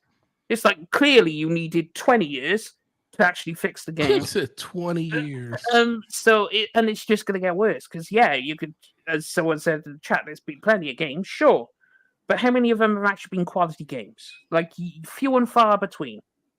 So that's the way it's going to be. So AAA is just downhill, baby. Yeah, it's looking a little fucking spooky, brother. Like shit's looking bad, and it's not. Listen, they're spending too much money, and it's not just the gaming industry. The movie industry is also spending too much money. That movie, The Fall Guy, was like $130 million, and the opening weekend was like 30 million or some shit, man. And like they are moving these movies so quickly to streaming. Like it's just, unless you are God tier, okay? You already know what I'm gonna say, Slow-Mo. God tier, like Dune Part 2, right? Mm-hmm. Or unless you're part of like a meme, a little fun, silly time, like Barbenheimer? Brother, shit's looking a little fucking spooky in the theaters right now. Did you say Barbenheimer? That's what people were calling it. With Barbie and Oppenheimer, they both came out like the same month. You know, like people were wearing pink to go see Barbie and then going to see Oppenheimer right after, or vice versa. You know what I'm saying? It was a meme, brother. Yeah, I saw both of them. I fucking wore pink to go see Barbie, bro. Like Barbie's not the kind of movie that I would typically be interested in, but I went to go see that shit. The only reason I didn't go see an Oppenheimer was because I'm like, I can't sit for that long. for this, but I could for Dune because it was worth it because that movie's fucking amazing. Go see it. Go see Dune Part 1 and 2, please. But anyway, moving on from that. So shit's What looking was the- spooky. No, I was gonna say what was I never even looked. What was the opening weekend for Dune Part 2? It was pretty good. It did better than the first movie. I think I don't know where it's at right now, but I think after like a week or two, it was like like a quarter billion pretty Oh quickly. yeah, that's really good. It did great. Yeah. So 82 million at the opening domestic. All right. Oh, just Domestic that's box domestic. office. Mm. All right. Dune's box office right now is nearly 700 million. It's going to hit a billion. Worldwide. It's going to hit a billion. Definitely. It needs to hit a billion because it deserves to be there. All right. It is a box office hit, my boy. And rightfully so. I remember Paul Tassi talking about how Dune Part 2 was going to be in trouble at the box office. I'm like, it's Stick the Dune. gaming, bro. What are you talking about, man? Stick the gaming, man. Like, what are you saying right now? It's Dune. The first Dune did so well because it's a good movie. Of course, the second part was going to do well because it's good. Like, come on, you know? It's just good. It's fire, man. But anyway, they're spending too much money in gaming. I think what was it? Suicide Squad? How much money did they spend on that game budget? How much did they spend on that? For Kill the Justice League? Yeah. I don't know if they talked about it. I know it's in the red. It's brother. Oh, let's see Yeah. here. Failed Suicide Squad Warner Bros. Video game was apparently they're I'd be sick to my fucking stomach, bro. They're taking a $200 million loss on the game. Mm. Yeah, I would that's be it. sick to my fucking. And they're still talking about stomach. doubling down on live service. It's just like what are we doing here? Well, look, It's live service is great for the people who've already established themselves in live service games. It's hard to get in there, especially if you're making something that's already kind of like an established like subgenre in a genre. I think every now and then you get like one of the main top ones will kind of stumble. You may have an opportunity to knock them off their perks. Like Overwatch is not like doing as great as it once was, but it's still doing good as far as an established community. But you got Marvel Rivals that's clearly basically an Overwatch clone, but it's got Marvel characters in it. People that I know that have played it, they ain't let me in the beta. I'm a little upset about that, but whatever. The people who've been playing the closed beta right now are saying it's awesome, and that's the foundation of like really the prerequisites you gotta have. The game's gotta be good. But just because you're good doesn't mean you're going to actually catch on with people. You got to have something that's either truly unique and provide something different in the live service arena, or you have to take advantage of someone's missteps. And Blizzard has definitely made missteps, and you got a game that plays just like it. That's an easy transition for some people who are big in Overwatch. But the big problem is that the longer a game is established, the more that community has spent money in that game, the more time they've invested in it. It's harder to get those people to stop playing that game because for them, it feels like they wasted their time if they quit. Also, the biggest thing for live service games is the biggest driving factor is time, right? You have to convince someone to drop something else to go play a game. So let's say you play card, you have 8 hours a day, right? And you're like, okay, after work, you're like, okay, cool. I have 4 hours to play some games. I'm going to play some card. Now, how are you going to convince that gamer to go play a brand new game that, okay, is like card in the same genre kind of thing? How are you going to convince that person to flick over, or is he just going to sit there and play the same game that he's always been playing because that's what he does? You have to appeal to him. That's why 14 came in when World of Warcraft was stumbling, but World of Warcraft is still big. And they then got you have the biggest player base in history over the course of the last couple of months. But if you think about it, how many big MMOs are there? In reality, there's only 3 big MMORPGs. Elder Scrolls Online, which is third, then 14, and then World of Warcraft. The same thing in the MOBA space. And if you look at the third-person shooter space, Fortnite is there. Sure, there might be some competition, but are you really going to convince these kids to get off Fortnite to go play a game called Fantastical Mr. Daisy? No, they're not. Like, no. But you know, the interesting thing when it comes to Fortnite and Roblox and games like that have their like their people, they're almost like they're not just gamers anymore. They just play one game, that's all they want to play. But every now and then you can convince them to play something else that may catch their eye and that other people are playing. The problem is like getting them to stay in your ecosystem, because as soon as you make a misstep or things get a little bit boring as you're waiting for your next season to pop up or new content, any little thing can get them to go back to their main game. And once they go back, it's a little difficult to get them to then give you a shot again. Yeah, and I don't know, it's just how you supposed to appeal. All these people want to make live service games, and they're like, okay, let's make a character shooter, let's make an action thing, like let's plaster Marvel on everything for whatever reason, because they think Marvel sells, or they think comics. It's like kill the Justice League and all these other things, Avengers. Yeah, it'll sell because it's Marvel. No, it won't, because it's a trash game.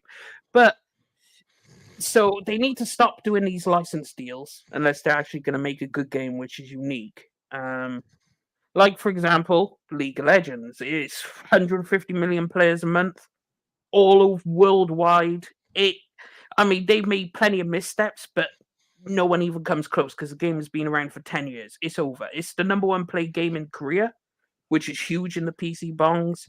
Like, if you go over to the PC bongs in Korea, the first game on the screen, League of Legends, right there, because that's what it's going to be, because that's all everyone plays. And then you have China, nothing but League of Legends for the most part. I mean, you do have like Honkai Star Rail and those kinds of games, but Genshin Impact as well. But it's really hard to penetrate the market because you already have people who've been around for 10 plus years. And what are you going to do? Make a clone of League of Legends? Not going to work. So it's unfortunate. And then, like you said, your success isn't guaranteed. You can copy, parry any of these other games and stuff and probably have some type of a little success, but after a while, people get tired of that formula, or they'll just go back to the original thing they played just because maybe you just can't keep up with the content drip like those other games can. That's why a lot of people come back and play some of those older games like you were talking about, because the stability in what they're doing is consistent versus somebody trying to come in and, you know, cherry pick what other people are doing. But the thing they can't cherry pick is the manpower it takes to actually maintain it. And that's where a lot of these other studios fell at too. Yep. Like, that's why they keep fucking firing people and laying people off. The industry is in trouble because of ballooning budgets. People in the industry have said this before. They've been saying it for the last 2 years. They're spending too much money and they're not making enough money. They are laying off people left and right. So many people in the industry lost their jobs last year, and that's going to continue through this year as well. And it is industry wide. It is not specific to any gaming corporation. It's industry wide. Prices are going up, which whatever. And the time it takes is going up. And the time it takes to make the games are going up because they're spending more money. They are, I think, who was it, Dai, explaining how, I think it was Dai, talking about how they would split the budget on how, like, much they're paying their employees too. You know what I'm saying? Like that kind of thing. And he was explaining how much they're getting paid, like senior developers. And I was just like, I mean, they should be getting paid that much, but that's also like, this is like really bad, you know, like shit's looking really, really fucking spooky right now. Shout out to No Envy, who's been a member for 42 months, saying AAA is in shambles. Yeah, shit's looking, it's bad right now, dude. They're 200 million for the Suicide Squad. Where did the money go? Did anyone play that? Was that good? No. I played a little bit of it. I played I made maybe about 3 hours with some friends in the closed beta, and we didn't have fun. I did buy it on sale for like $20, so I still have it installed. I'll eventually play through it, but I'm not enthused. There's just, I don't know, man. Like, I'm enjoying Stellar Blade, and Hades 2's early access is fire, but like so many of these games have come out, and I'm just like, I don't feel like Dragon's Dogma 2. I just don't feel like finishing it. It's still installed, but I just don't feel like playing it. Maybe I'll play it later. It ain't a good time right now for me. I mean, as to far be as I'm honest, concerned. you could blame last gen for the position we're in now. Because if you think of the 360, you had a big AAA game coming out every year, every 2 years. Like, what was the turnaround time on the Mass Effect games? Like Mass Effect 1, 2, and 3. Oh, very quick, very quick. It Yeah, like, didn't take them very long to knock those games out. and they sold incredibly well. And it's like, cool, everything's on fire. And then 2013 hit, and then we started to see it creep more and more, budgets creep. And now here we are. And it's like, I don't know what happened between then and then to make that happen in the industry. Something went wrong. But yeah, I mean, 360 was a fantastic time. You would have a game every year. You'd have like 6 AAA games a year, easy. Yeah. Albert, look at the screen. Look at the screen, brother. I really think that you need to step out of your bubble, and like, I'm saying this like just because this is a serious topic, because we're discussing people losing their jobs, right? You got to get out of your focusing on Sony being awesome bubble, dude. You got to take a step back and focus and look at reality. All right. It is industry wide. It's not Yeah. just Xbox. But just because Xbox is laying people off and it's industry wide doesn't mean it's justified. It means that there's a problem. Yes. That's what we're saying. You know, you've been coming here for several years, and I usually let you rock out. You and Saber. Well, Saber sometimes I have to say something to you, Saber, sometimes, but for the most part, I usually let y'all rock out. But like, you were just like in the chat, like, this information is like readily available, bro. Yeah, What's to going say on, you man? don't see PlayStation doing this when like they've just closed down Sony London and Studio Japan not too long ago. I mean, they're going through it too, and it was just late last year, like maybe 6 months ago, where every studio had to cut some people. Every single one of their studios, Naughty Dog, Insomniac has been carrying them, and they had to. Yeah, thank you, Clint. Pixel Opus got shut down too. That was the latest one. But even Insomniac, who's been carrying their first party, had to cut people. Everyone's going through it. It's I think what's very important is that like the studio head for Metal Hellsinger said this: the distinction between Xbox and these other studios. Now, like, everyone's going through it, but Xbox was the only one talking about, hey, you know, come to Microsoft, come to Xbox. We'll make, you can have all the creative freedom you want. You can make whatever kind of game you want. We don't care. We're gonna put it in Game Pass. It's gonna be awesome. You don't have to worry about keeping your lights on. We got you. Okay. And then they see this. One Save more thing, and one more thing. Again, that's a separate sentence. That's a separate sentence. No one said that it was the same thing. We said that it's happening industry wide. We said that PlayStation is laying off people, which they are.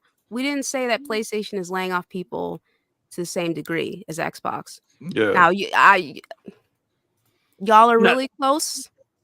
Y'all are really close to getting me out of pocket.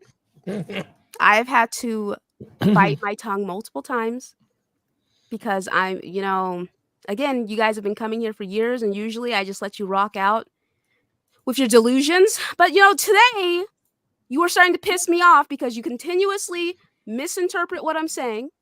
All right. You're continuously So you're saying this? No, motherfucker. It's another fucking sentence. That's a separate sentence entirely. Listen to the words coming out of my fucking mouth. Unless you're having difficulty comprehending what the fuck I'm saying with Sony's dick up your ass. Respect. I mean, Okay. to be fair though, Get it also together. Get it it's like fucking, please. Hiroki Totoki.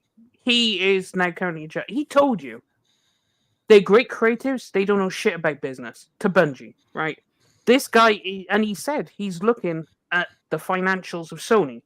So even if you have the delusion that it isn't affecting them, watch what happens when he starts digging into the financials of what Sony's doing.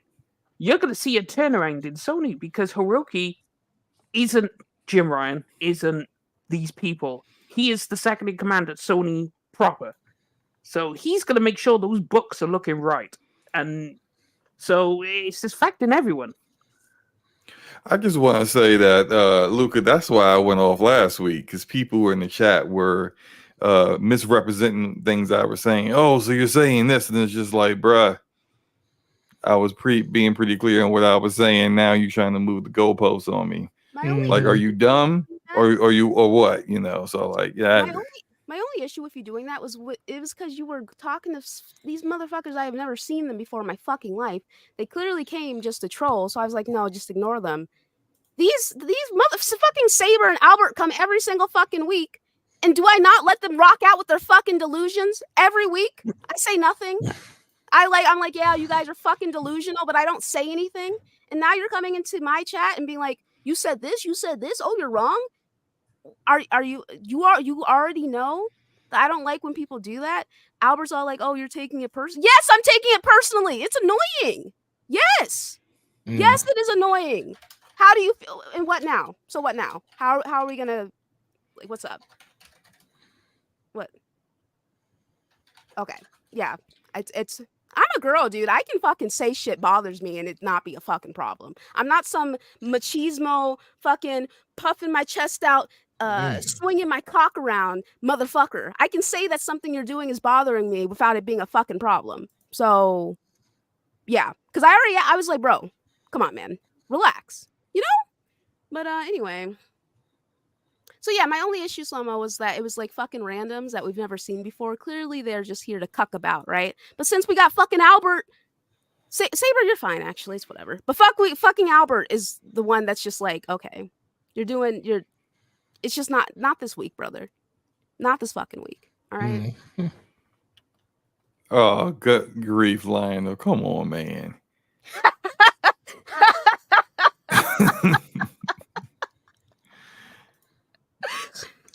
Not technically right. You are incorrect, actually. That's what's annoying about it. You were wrong. You were just wrong. You were not right at all. The only other people who think you're right are people who have the same kind of mindset as you when it comes to this kind of stuff. So other people who are wrong. There's facts and there's reality and then there's delusions, right?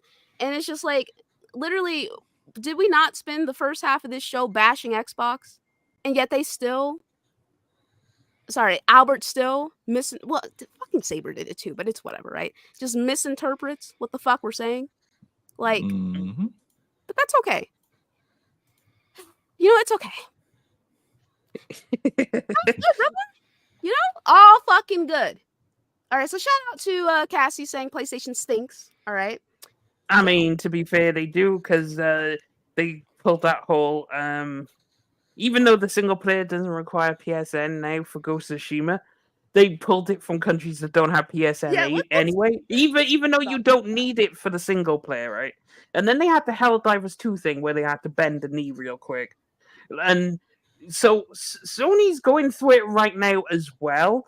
They're going through their whole thing and they're feeling the backlash from Steam users, and they must have known this was going to happen because this is in your little walled garden and your console. You're now playing on people who will, if they don't like your stuff, they'll tell you, we don't like your stuff. So Sony's going to learn a valuable lesson this year.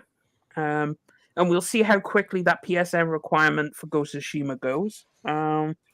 Yeah, it's going to be an interesting time. All All right, so shout out to Cassie saying PlayStation stink, Xbox stink, and then she's gonna end it with PC Master Race. Is that how we're gonna end it and such?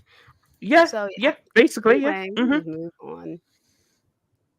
Okay, so we just again, Saber and Albert have been coming here for fucking years. You know? Honestly, I have so many PlayStation people in my chat. I've scared away the Xbox people. They don't come over here. And if they do come here, they're not in the chat, man. They're not arguing with the only King Metrochan. Is it just you, my brother? I don't even know. Singer's here, but Singer doesn't let anything get to him. So I don't know. Iman, that's actually PlayStation because they rank number 1 on the hub charts. But anyway. Shout out to Lionel saying PC stinks. It stinks in 120 FPS though.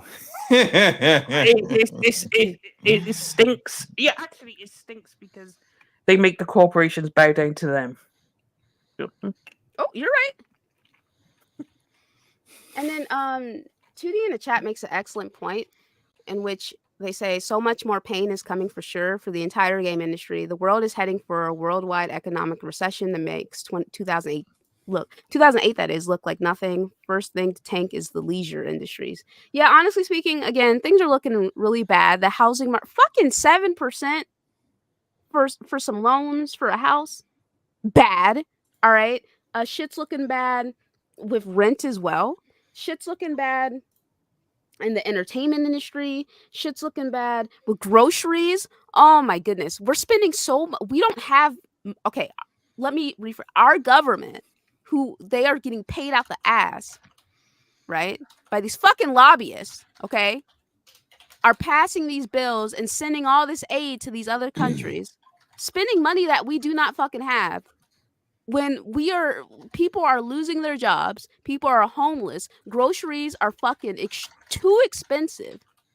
Shit is looking fucking bad, dude. Like,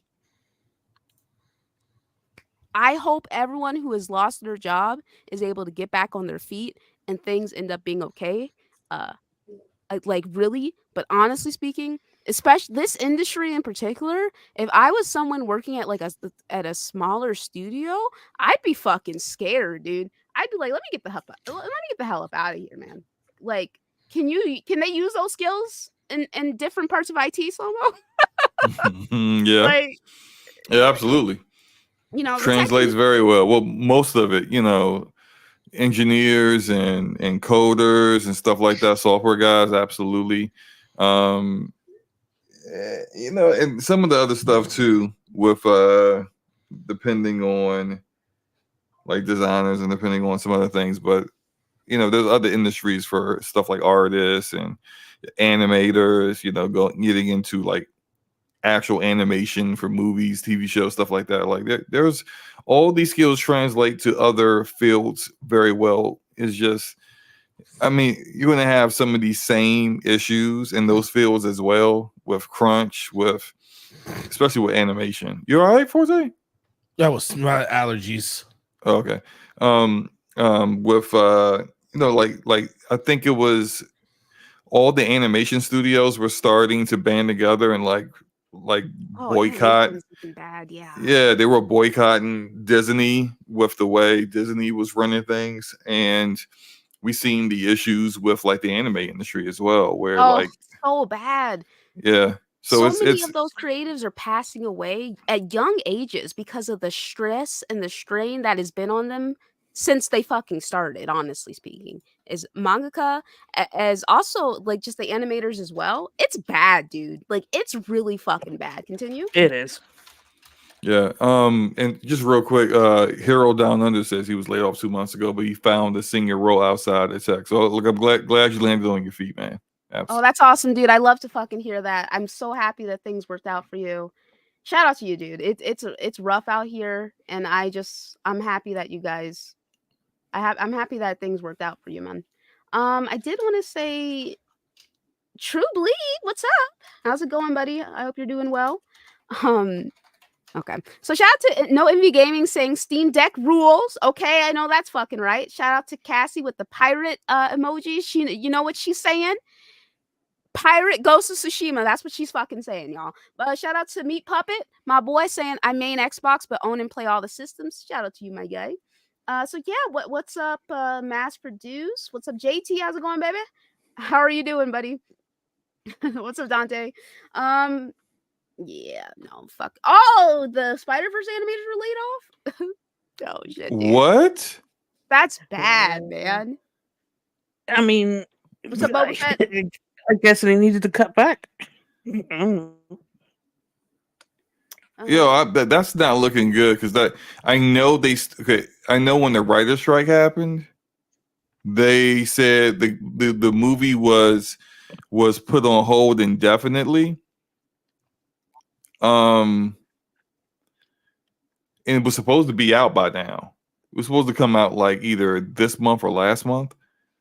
But from what I saw, was production has started up again. But if they laid all of them off, did they finish it and then lay them off, or is it just they just said, we ain't finishing this? I don't know. Not that that's the most important thing, is people being laid off. It sucks, especially talented people like that. Like their animation was freaking amazing, and that's just really unfortunate. Unless they finished the key parts and then they laid them off and then got a bunch of contractors in just to finish it up, because you could just get rid of them as soon as the film goes out the door, right? So I mean, they could have done something like that. It's like, okay, you've done the bulk of it. We just need these people to finish off, and yeah, I guess it's. I'd assume it still comes out. This applies to my Americans. Did you see that Social Security is set to run out? Wait, what? Yeah. Social Security Run set out? Really? Mhm. I guess the baby boomers are dying out. They feel like there's no need to keep this going, right? We wanted everyone to support us and keep us alive while we ruin the country. And I now mean, that is we're that not dying what they out, did? and Exactly. now that we're dying out, why keep this going? You Yeah. guys figure it out on your own. That's what exactly, Leaky. That's what happens when you give away fucking money. Check out CNBC, Saber. So apparently it'll still exist, but retirees will only receive 83% of their full benefits. Where's the rest of my fucking benefits? Oh man. Like, we need to take these old motherfuckers out right now. All right. Right fucking now. But anyway, we just move on to the next topic. Anyway, so things are looking a little spooky in the PlayStation camp. Ghost of Tsushima on Steam is now restricted in the same countries as Helldivers 2. Helldivers 2 restrictions are also extend into the Baltics in the wake of the PSN account linking debacle. After Helldivers 2 was removed from Steam for 177 countries following the recent PlayStation Network account linking debacle, fans have been eagerly awaiting updates, especially after Sony reversed course on the account linking decision. A couple updates did come in today, but not ones the fans were hoping for. Firstly, Helldivers 2 added the Baltics to its restricted countries, as recorded on the Steam DB page, but more significantly, that is, Ghost of Tsushima has also been restricted in countries where PSN is not available, leading to the same purchase restrictions as Helldivers 2. So both games are now restricted as in Estonia, Lithuania, and Latvia, in addition to 177 other games on the list. Okay, games on the list. All right. So Estonia, Afghanistan, Islands, Albania, Algeria, American Samoa, Anguilla, Antarctica, Antigua, Barbuda, Armenia, Aruba. Okay, I'm so sorry, y'all. Azerbaijan. Okay, Bahamas. Azerbaijan. Okay, thank you. Bangladesh, Barbados, Belarus, Belize, Benin, Bermuda, Bhutan. Okay, Bonaire, Bosnia, and okay, I'm so sorry. Herzegovina, Botswana, Gambia, Georgia, Ghana. Okay, listen. Other countries where I'm just struggling to say the name. I was let's see here. Gibraltar, Greenland, Grenada. That's Gibraltar. Okay, thank you. Do you want to say these? No, I'm being serious, like dead ass. 'Cause, like, Go Yeah. ahead. Yeah, can you send me the thing because I can't see properly? Yes, I on I here? can see it. You I can send it to say me him. so I can Oh read no, it? no, no! I don't want you. I'm sorry. I need. Excuse me? Oh, I'm sorry. I'm sorry. Go ahead. Excuse me? I'm sorry. I'm sorry. Go ahead. Go ahead. Haiti. That's not where I stopped, but okay. Okay. Heard in McDonald's Islands. Holy See, Vatican City State, Okay, what about Iran. these countries up here? Grenada. That's where I stopped. Okay. Guadalupe, Guam. Man, Guernsey? Is that? I can barely see that. Guernsey. Guinea, Is- Guinea-Bissau, Guana. Okay, now I'm back to where I was. All right, Iran, Iraq, there's a country called Isle of Man. No, it's an island in the UK. Singer, did you get the list? It's one of our It's a islands. country? Get the list. Why is it called Isle of Man? technically because it's its own province, technically. Okay, fine. So it's like Puerto Rico or something, but it's owned by. No, never mind. Yeah. Jamaica, Japan, Jersey, New Jersey, Jordan. Yo, I can't see that. The K is kind of cut off. Kazakhstan. Okay, cool. Palau. Palau. Singer, did you get the list? Did you get? Why can't I just Twitter? Did you get the list? Yeah, I said Okay, yeah. Papua New Guinea. Yeah. The Philippines. Yo, what is Singer, that? go ahead. Go ahead, Singer. Pecan. Yeah. I got you. Thank you. I got you. Okay. We're at Puerto Rico. All right. Okay. So we have, dude. Can you start? I mean, I at least was saying something. Puerto Rico. Okay. Puerto Rico, Republic of Moldova, Rwanda, Reunion, Saint Bartholomew.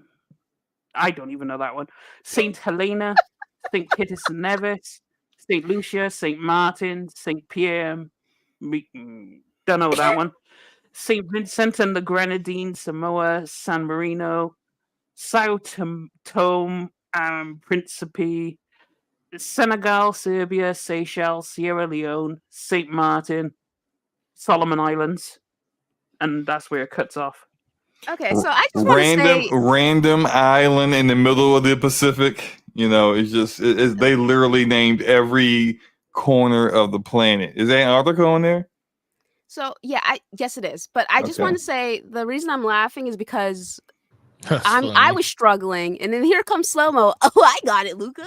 And then he was struggling. Here comes Singer. I got it, Luca. Struggling. All right. Look, some of us our personal bank accounts got bigger GDP than some of those countries. It's hard to say those names. Okay, it's just like I don't know what it is. No. I'm just saying it's random island. You know, it's just.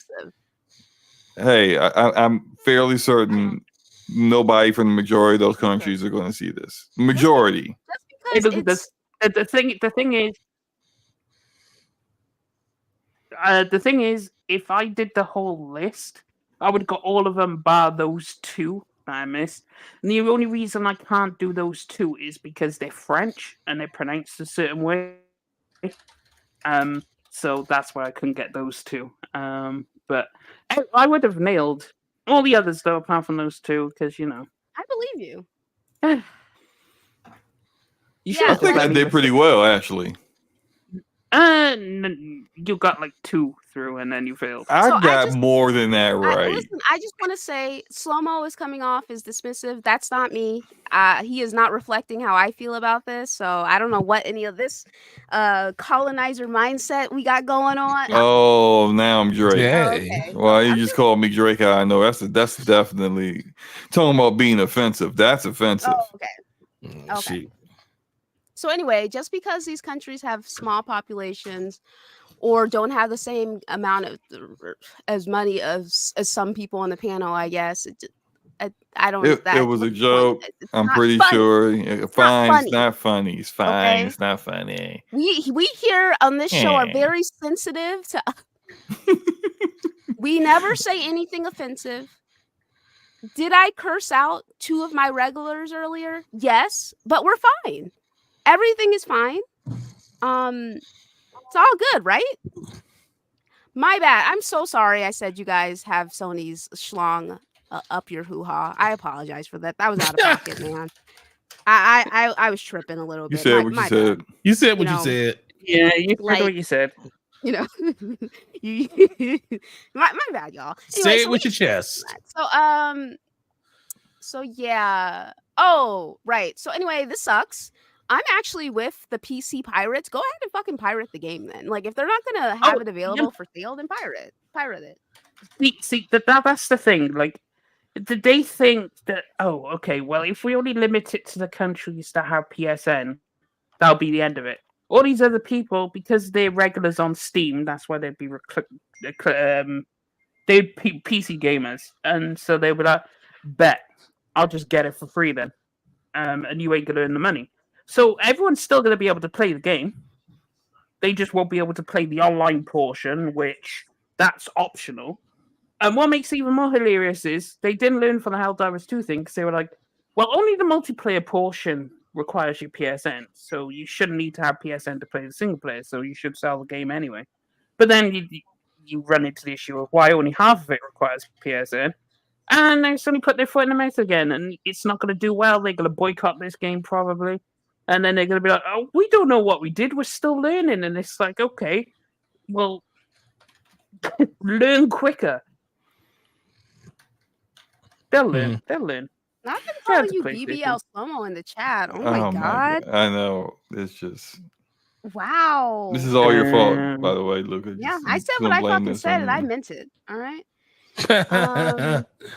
Yeah. So, I mean, what do you guys think about them doing this? Like, It's wait. So why? Like, are they just doing it because they can't? Like, PSN is just not available. yeah. Like, why does that? Mhm. Why does that matter to them? Like, what's the point there? Because it matters to their investors, and they Let's want to get make the they need their investors to kind of understand that, like, PSN is growing there, and that these are things that they have told their investors that's important to them in the future. I asked someone who has used to live in Africa and and has been there recently visiting family about, because I was just Part of like, Africa. oh crap, I forgot which country he said. My bad. Like it's one of the countries that's on that list though. And he was saying that it's almost non-existent to get an Xbox there, but it's also very difficult to get a PlayStation there. And if you did get a PlayStation there, you would be basically trying to like use a VPN to get on PSN. There's a lot of like loopholes you gotta get around in order to actually play one.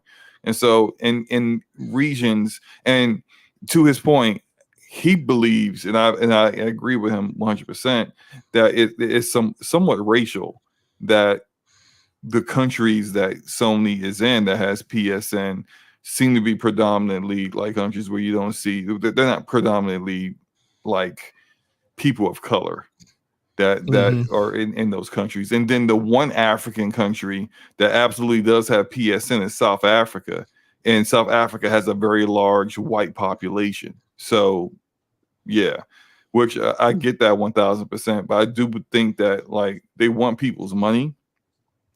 The problem is that they want your money, and also they want you to count towards PSN. And if they can't get you to do that, then they're just not even going to bother to sell it there, which sucks. And it needs to be called out more. And like, get your infrastructure up better. Even if it is difficult to, like, because some of these countries, like I work in, some of my work deals in telecommunications, so I know how, like, there's a lot of the nations out there that's still on like 3G, like on for phones. The infrastructure isn't nowhere near, like we talk about how bad the internet is here in the United States, and it's better in other nations, but it's really bad in some of these nations where just, having consistent power on all the time and not having power outages is something that we take for granted. And so with all that said, like it's not as easy as just make it available in that country, Sony. But at the same time, there's a middle ground to it. There are countries that could absolutely support it, and I don't even think they look to try to cultivate those audiences. I just Shout out think to- I mean, it's gonna be Japan's on that list. I mean, Japan's on that list. Like Come some on. region, like a certain area. Shout out to Cassie with Super Chat saying, I'm gonna buy Ghosts bad review and return it, then pirate it. Oh, okay. Yeah, because you know what? PC gamers get shit done. That's true. That is the standard practice. If you want to stand against something, because then not only do you give them a bad review and you knock the game down and you show the corporation, but then they don't even get your money because Steam's refund policy is absolutely amazing. So you just buy the game, refund it, just make up some excuse out. I don't know. The game didn't look like what it said on the screenshots, and then boom, in a couple of hours, the money's in your account, which is fantastic. My bad. Go ahead, Singer. Yeah, but obviously they're still trying to learn how to get PC players into PSN, but they'll probably learn that you can't. Shout out to the chat. I mean, I'm sorry, I'm trying to.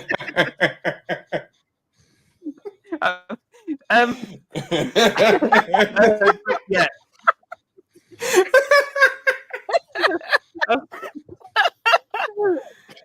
Nautical, what do you think about all this? I'm just listening to y'all. What's up, buddy? I'm just listening to all this. Hey, Nautical, what do you think? What do you think about the chat's recent conversation? I haven't been looking at the chat. Oh, you should take a look. All I heard was Luca go back and say that I'm sorry for basically coming down on the chat, and then she said that was like 5 minutes ago. I know, I heard that. That's the last thing I heard. I didn't go look to see what the chat was saying. Last thing you heard. Well, that's what I heard from Luca, I should say. Okay. Oh, so what was the last thing we were talking about? I don't know. Of course you don't know. I was sitting here looking at it, working on the sleep. You was asleep. I wasn't asleep. Does it sound like I'm asleep? I hate to say it, brother, but it does. It does. Yeah, it does. It sounds like you snoring, man. I don't know if you snore. Maybe you need to move. You see your sinus is acting up. Maybe you need to move the mic back, like I was at work today and the person traded the system in and I didn't have a mask on, and yeah, that boat was dusty as heck and it messed my whole sinuses up. So your boy's struggling right now. I understand, brother. I get it. So shout out to Rano Super Chat saying, of all countries, Miles Morales' Puerto Rico does not have PSN. Oh man. I mean, you know, they probably forgot he was from Puerto Rico again, and you see Cuba's not on there, right? Because they have the Cuban flag. Okay. Yeah. But yeah, no, the PlayStation is going to learn real quick. That after Helldivers, after this, after The Last of Us, after all these things, they're going to dial probably back PSN, or they're going to look, this is what it's going to be. But you can. It doesn't matter what you do. PC always has a way. It is an open platform. So even if they don't sell the game in your country, you can get that game. I guarantee you 100%. And you can get it for free. So put on your pirate hat, raise your black flag, and sail the seas. Sell the All options are seas. open to you. Yeah, I mean, Oh my god! Yeah, man. Sell the seas. it ain't hurting the gamers on PC. All it's hurting is corporations.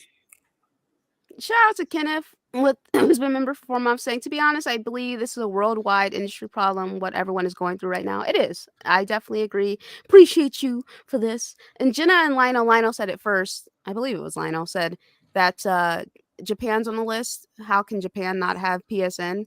Honestly speaking, maybe I don't fucking know. I'm looking at more people, and this person on Steam said, why can't I buy Helldivers 2? Puerto Rico has PSN accounts.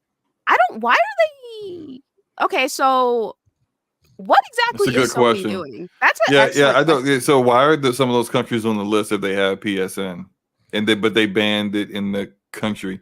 Because then that's kind of like, so what's the difference of? Because it clearly, if you have, they got PlayStation 5s in their own home country in Japan. Like when people play Ghost of Tsushima in Japan, did they need to have PSN to play it? Did they need to be online to play it? Like, what is, like, I feel like there's something missing there, information that we don't quite know. Yeah, again, like I literally just said that someone who says they're from Puerto Rico, who has a PSN account, right, said they can't buy Helldivers 2. It's locked out for them. So clearly something else is going on. Like, you didn't have to resort to the fucking insults, Please. I'm already in a mood tonight, and you jump into that shit, man. I already said, I was like, there has to be something else going on. Why? And like, that's what we were talking about. This dude from Puerto Rico does not have access to this game anymore. Why are they not allowing access for the game? Because the Helldivers 2 thing is happening now. And if it's the same regions for Ghost of Tsushima, then what's up? Yeah, I don't know, man. I don't know what the issues are, but I did see for a different country, and I can't remember which country it was. The dude said he had the game pre-ordered, but with the whole issues with Helldivers 2 happened, they sent him an email saying they were refunding his pre-order. So, and he actually showed proof of that. So that is happening. I just don't know if it's happening at all 177 of those countries, especially if some of them are Japan, and like places where people absolutely have PSN accounts. So yeah, I'm looking at some threads, and someone said that U.S. territories are apparently not treated as part of the U.S. by Sony's PSN management. Oh, okay. Like, okay. To what Saber said, I'm not advocating at all. What I'm saying is, the corporations need us, and if they want to go, okay, well, we'll force you to sign into PSN. If you don't want to, because they're forcing you to, then you have the option to screw them back. So you could go, okay, cool, I'll play your game, but you ain't gonna make a penny off me. So you still get to play the game, but they don't, and that's why everyone caves in to PC. Xbox did it when they were Windows Live gaming. Immediately cut that shit out.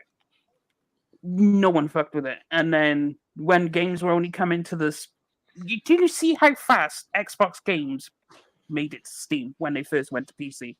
They learned real quick. You ain't selling nothing unless you're on Steam. So you have to work with them. PlayStation will have to learn you have to work with the people to make your game a success. If you don't work with them, you'll just fail. It's not like your little plastic box where you don't have options. You have 1,000 options on PC.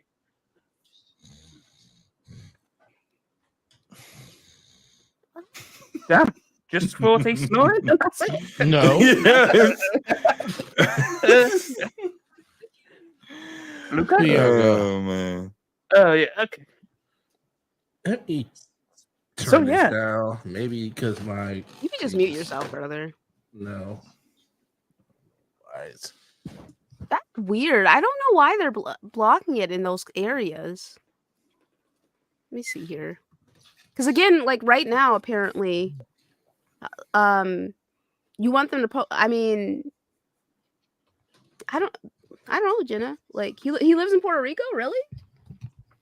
Okay. I'll ask him if he has access to Helldivers. I'll ask him that, and I'll also ask him if he'll be able to access Ghost of Tsushima when that comes. You said it's just a multiplayer singer, or is it the game in general? Yeah, no, it's more just because like it's a single player game, but they added a multiplayer mode after launch. That's also just going to be there at launch on the PC version called Legends, and so you do need a PSN account and to link that to your Steam account to play Ghost Legends. And so from what people have been saying is that if you live in a country that does not have PSN, they don't have the game on the Steam store, period, because you can't even though it's a choice, it's optional. Like you can here in the United States or any other country that we know that support it, you could basically just buy Ghost of Tsushima and never link it, but you just won't ever be able to play the Legends mode. And it's just these countries that don't have PSN aren't having that option at all to even just play the single player portion. If that makes any sense. Yeah, it does. Yeah, that's the thing. Because Sucker Punch immediately came out after the Helldivers thing and clarified that the single player you don't need PSN, but clearly they don't want to run the risk of selling it in countries where they don't have PSN, and then when they get the game, if they try to boot up the multiplayer and they're like, wait, the multiplayer doesn't work, I guess that's why they're limiting it there, because you can't use one feature of the game, so they're like, well, just don't sell it there then. I mean, that is an option, but that's what I think it is. Yeah, I mean it's pretty unfortunate. I'm still getting the game whenever I forgot when it comes out. Isn't it 16th or something? Yeah. Mm-hmm. I mean, I already beat it on PlayStation. You should boycott Slow-Mo. Why? In what is the word? In solidarity. In solidarity. I mean, yeah, I'm good. I'm personally standing in solidarity. Shout out to Five Finger Were you Discount. gonna get it anyway? Yeah, To I me? was because I might. Oh, singer. Yeah, I was because I was looking forward to playing it. Because when they announced it coming, I was like, okay, a game I can actually get behind because it looks interesting, unlike Horizon, which was a snore fest. And then it's like, the other games didn't interest me, so I didn't buy them. But yeah, Ghost, I was really looking forward to, but it's like, I'll play that for $3.99. Don't matter to me. Oh, all right. Oh, so you're getting it. You're getting it for free. You're doing pirate. Well, yeah. I mean, Gotcha. hey man, we're standing in solidarity with the, gotta stand with the Steam community on this one. So. Okay, so shout out to Kathy and Lionel. You guys are treading dangerous territory right now. All right, just be mindful, please. Shout out to Ryan. I mean, okay, perhaps I've said some crazy things in the chat. Jenna, I'm sorry. All right, I've been tripping tonight, guys. My bad. Like, I've been letting my inner thoughts get the best of me. Where's my filter at? I don't know. I'm not normally. I haven't been like this in quite some time. I mean, Tuesday was the last time I was like this, so it's been a couple of days. You know what I'm saying? So shout out to Ryan, the super chat saying, since Sony says PSN is required for their multiplayer games, all their upcoming games as a service will require it on PC. Will PC gamers revolt? Yes. Yes, they will. Yeah. Yes, they will. Yes, they will. And the crazy thing is that this isn't the only publisher that does that, but that doesn't matter because PC gamers are mad. So what's going to happen, because they tried to force it after launch of Helldivers 2, is that any Sony game that has multiplayer and says you gotta have PSN to sign in, a significant portion of the PC community that, I mean, and they're mostly guys that stick to Steam anyway, but a significant portion of that community is going to rebel against the games.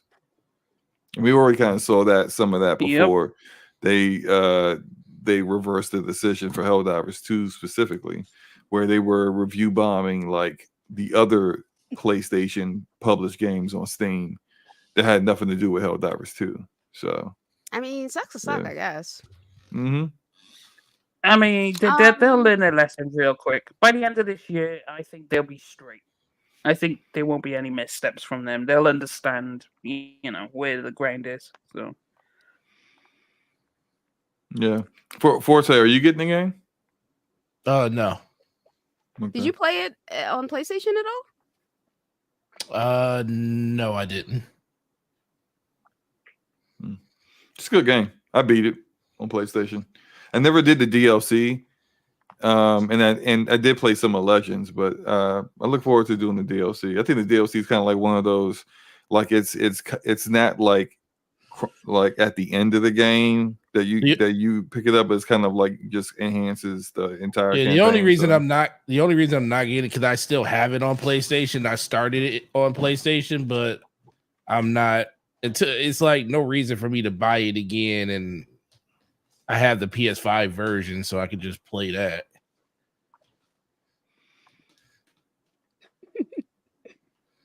I started Ghost of Tsushima, but I made a mistake. And I think that mistake was having it. I don't know what the mistake was. I don't know what it was about the game. It's like I liked it. I just got to a certain part and I just stopped playing it for some reason. I feel was it that there was something off about the game? Was it the lip syncing? Yeah, they fixed that post launch. Like I think at launch the lip syncing wasn't great. Lip syncing for which language? I can't remember. I can't remember which one it was. It was either something with the Japanese or I can't remember. Sorry, but yeah, they fixed it, and more than likely the PC version is not going to have that problem. Okay, so I chose the Japanese voices back when they were still having the issue. I believe with the lip syncing, and it kept throwing me off as I was playing, so I stopped playing it. I think that's what happened there. Thank you, Max. But you guys know me, bitch. What games do I play? Exactly. What games do I fucking play? You should buy the game. Yes, if they are treating you as the consumer, if they're fucking you, you don't owe them nothing. They have to work for you. You're the consumer. They're nothing without the consumer. So remind them that you're the consumer and they're the corporation.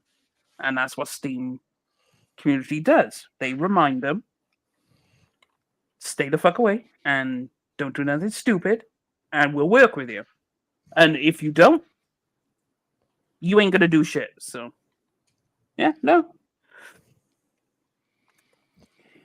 I mean, you gotta bear in mind these are the same people that refuse to buy games on Epic Game Store. Yep. Timed exclusive games that they want to play, but they instead of playing them at launch, they'll wait until they're on the other free launcher that's also on the same device that they have. I don't get it, and never have, but more power to them, and they get stuff done. That is the way it works, Saber. Yeah, because the corporate, see, that's the problem with the consoles is you don't have a choice. You have to obey the corporation.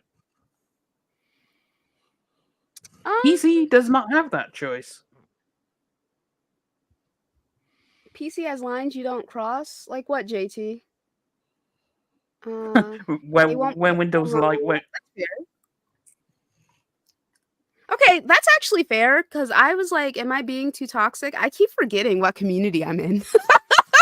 Like, Yeah. sorry guys, clearly I'm being fucking dramatic right now. I'm being a drama queen. My bad, y'all. I'm tripping right Oh now. Lord, no, you're I'm not. tripping. I'm sorry.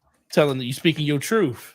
Yeah, I'm just tripping right now. Shout out to Carmine saying these PC gamers are babies. I got Halo Infinite on Steam and to play the multiplayer, guess what I had to do? Log into my Microsoft account. They're hypocrites. I think that's fair. I do think Yeah. that's valid. Yeah. Uh, They just don't like Sony, dude. I'm gonna keep it a stack with you, man. I don't think they like Sony.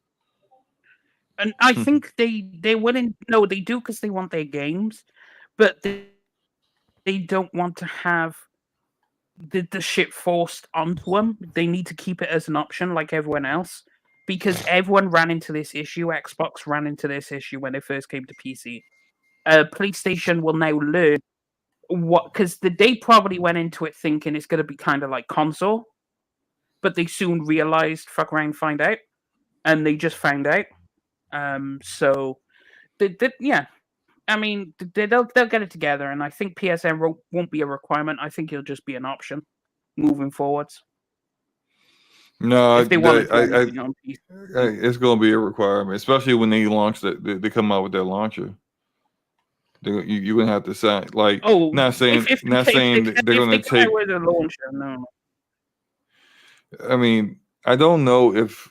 I think the only time, like, chance they'll take their games off of Steam is if the Xbox handheld has Steam included mm, in the storefront, in the marketplace. Then they'll take their games off Steam. But other than that, they're going to do their own launcher, and you're going to have to sign into that to play games. But Yeah, and they likely would PlayStation keep games their games on Steam as well. So I don't think they're changing that requirement. They're pushing into the PC market more and more. They, Hiroki Satoki said they were going to be more aggressive in that on that front. Like, this is not, it's not just like a lot of people with PC gamers just thought, oh, we're getting day and date games.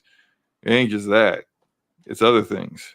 It's other things that Sony does that are kind of console centric that you may not really care for, but they're going to try those things. They're going to see what they can get away with, and PC community is going to tell them no in a lot of different ways, and they're going to have to learn what they can and can't do. The whole thing was unavoidable with it. Like, it was not unavoidable. It was avoidable with Helldivers 2. It was a combination of Arrowhead Games and PlayStation Studios screwing up.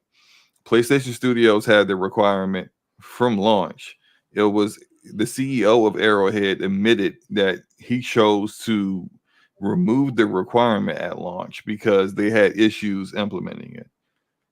And so there should have been someone at PlayStation that, if they understood how the PC community works, it was like, no, we can't do that. We either delay it until it's ready, or we just don't do it at all. But, like, it is what it is, and we are where we are. So, but the thing is that that's just one game. They're not going to forego the numbers. And think about how these corporations work. Who do they care more about, the PC community or their shareholders? oh, that's an easy question. Right. They care about it. They care. Yeah, that's an easy question. So because they care more about their shareholders, they're going to make sure that they push the PSN thing, and that any gamers that are gaming on PC are going to be accounted towards PSN as much as they possibly can. And that's where PlayStation's going to fail, because they're going to create their own launcher, which is a stupid idea, because no one's going to get off Steam and go to your crappy ass launcher. Everybody has a launcher, though. Yeah, like everyone has a launcher. Rockstar. They do have a launcher, but people buy the game. What makes Sony so different from everyone else? Like, genuinely asking. The thing is that they have a launcher, but people buy the games on Steam. They don't buy them through the launcher generally.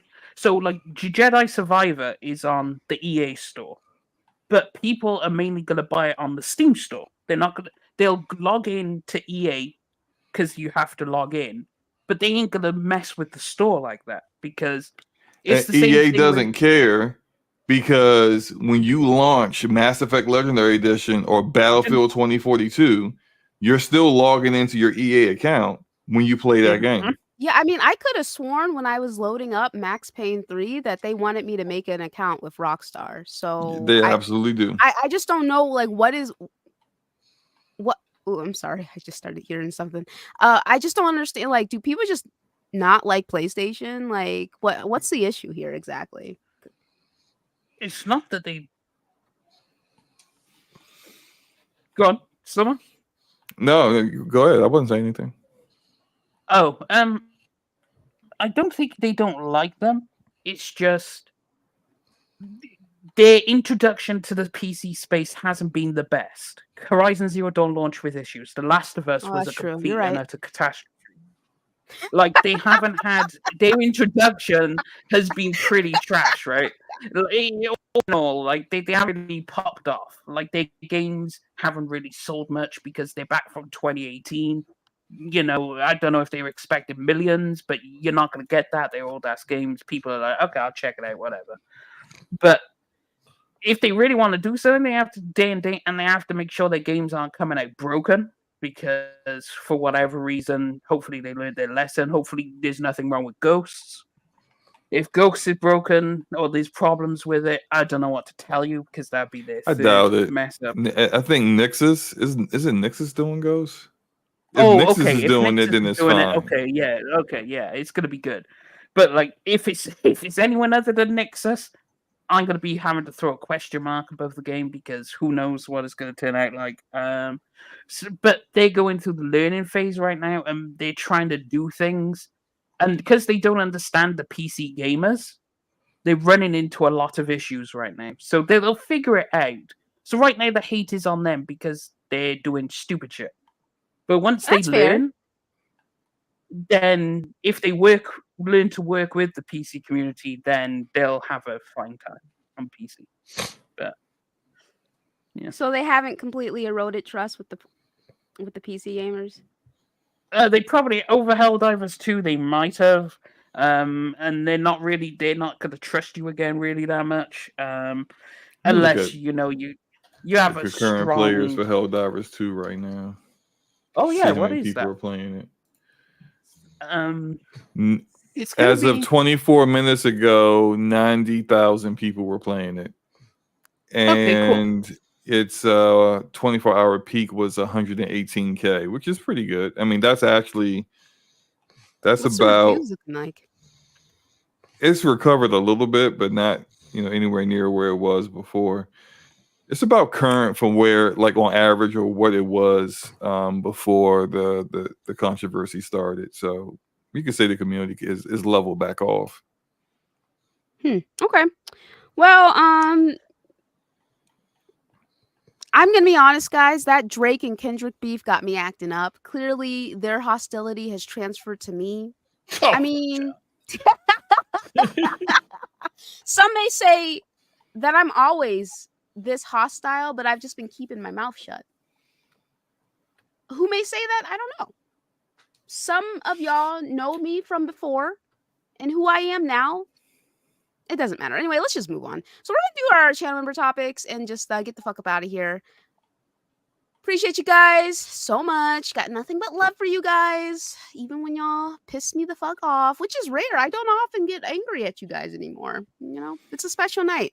So anyway, shout out to Corey saying, currently passing up a yard sale with all them BS items I see. Have any of you ever purchased from one? And if so, any gems? I have never bought anything from a yard sale before, but I've been to quite a few of them. They used to do them quite often in my younger years. How about you guys? I have never, as an adult, bought anything from one. My mom used to peruse them when I was a kid. You don't really have a choice. So I've been to them and I've seen, what they kind of look like and how they run. But yeah, I haven't. Yeah, I haven't done it. same. I don't even know what that is. A yard sale? You never heard of a yard sale? Like a garage? No, what are those? Right? So someone has a bunch of junk in their house, and what No, they'll I do know, is I know. There's actually one going on like 2 doors down from me for like this weekend. So so why'd I've you say you never. didn't know what a yard I sale was was? just talking. Are you okay, man? Like, I'm Yeah, being dead ass right No, now. I told you I breathed in a bunch of dirt today, Oh, man. okay. Man, if listen, I is it understand. affecting your brain? Cause like, why I are you Oh, feel saying come like you on, don't know Solo. what Come a on, yard I Solo. sale feel like Come I on, is? feel like dude. hey, listen, he might be right. I feel like it is, man. I feel like I lost brain cells today. Maybe hopefully there was no asbestos in that system. Jesus Christ. My whole head is hurting right now. All right, man. You need a you need a nap, man. Let's speed this up a little bit. So Nap ain't gonna Forte. help. All right. Well, Ooh, Arcade got Nintendo 64 and WWE No Mercy for $85 at a yard sale. That's not bad. That's not bad at Yeah. all. That's not bad. Shoot, I might need to go check one out, man. What games you got? We ain't got none of that. I'll just pull off. all right. So, what Singer? Do they have garage? Oh, Jesus Christ! Yard Garage. sales. Garage sales. Yes, they do. Have you ever? Yeah, I have. And yeah, no, there's nothing really That's like a very. gem that I picked up. Picked up some things because there was like some. It was probably at the time there was like some PS1 games that were pretty rare and they were just being flogged off. So I was like, I'll take them just because turn a quick profit on it.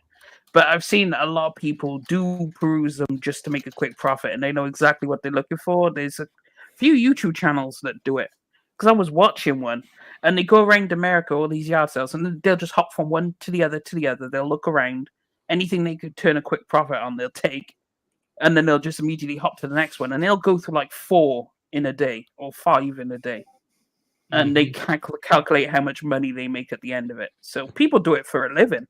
Like they Right. make mad money off of yard sales because a lot of the people who are selling this stuff don't understand the value. Like one of them it's like this really rare record player they had in the back, and he was like, there's only like 2,000 of these in the world, and they were selling it for like 100, and he's like, I can easily make 5,000 off this.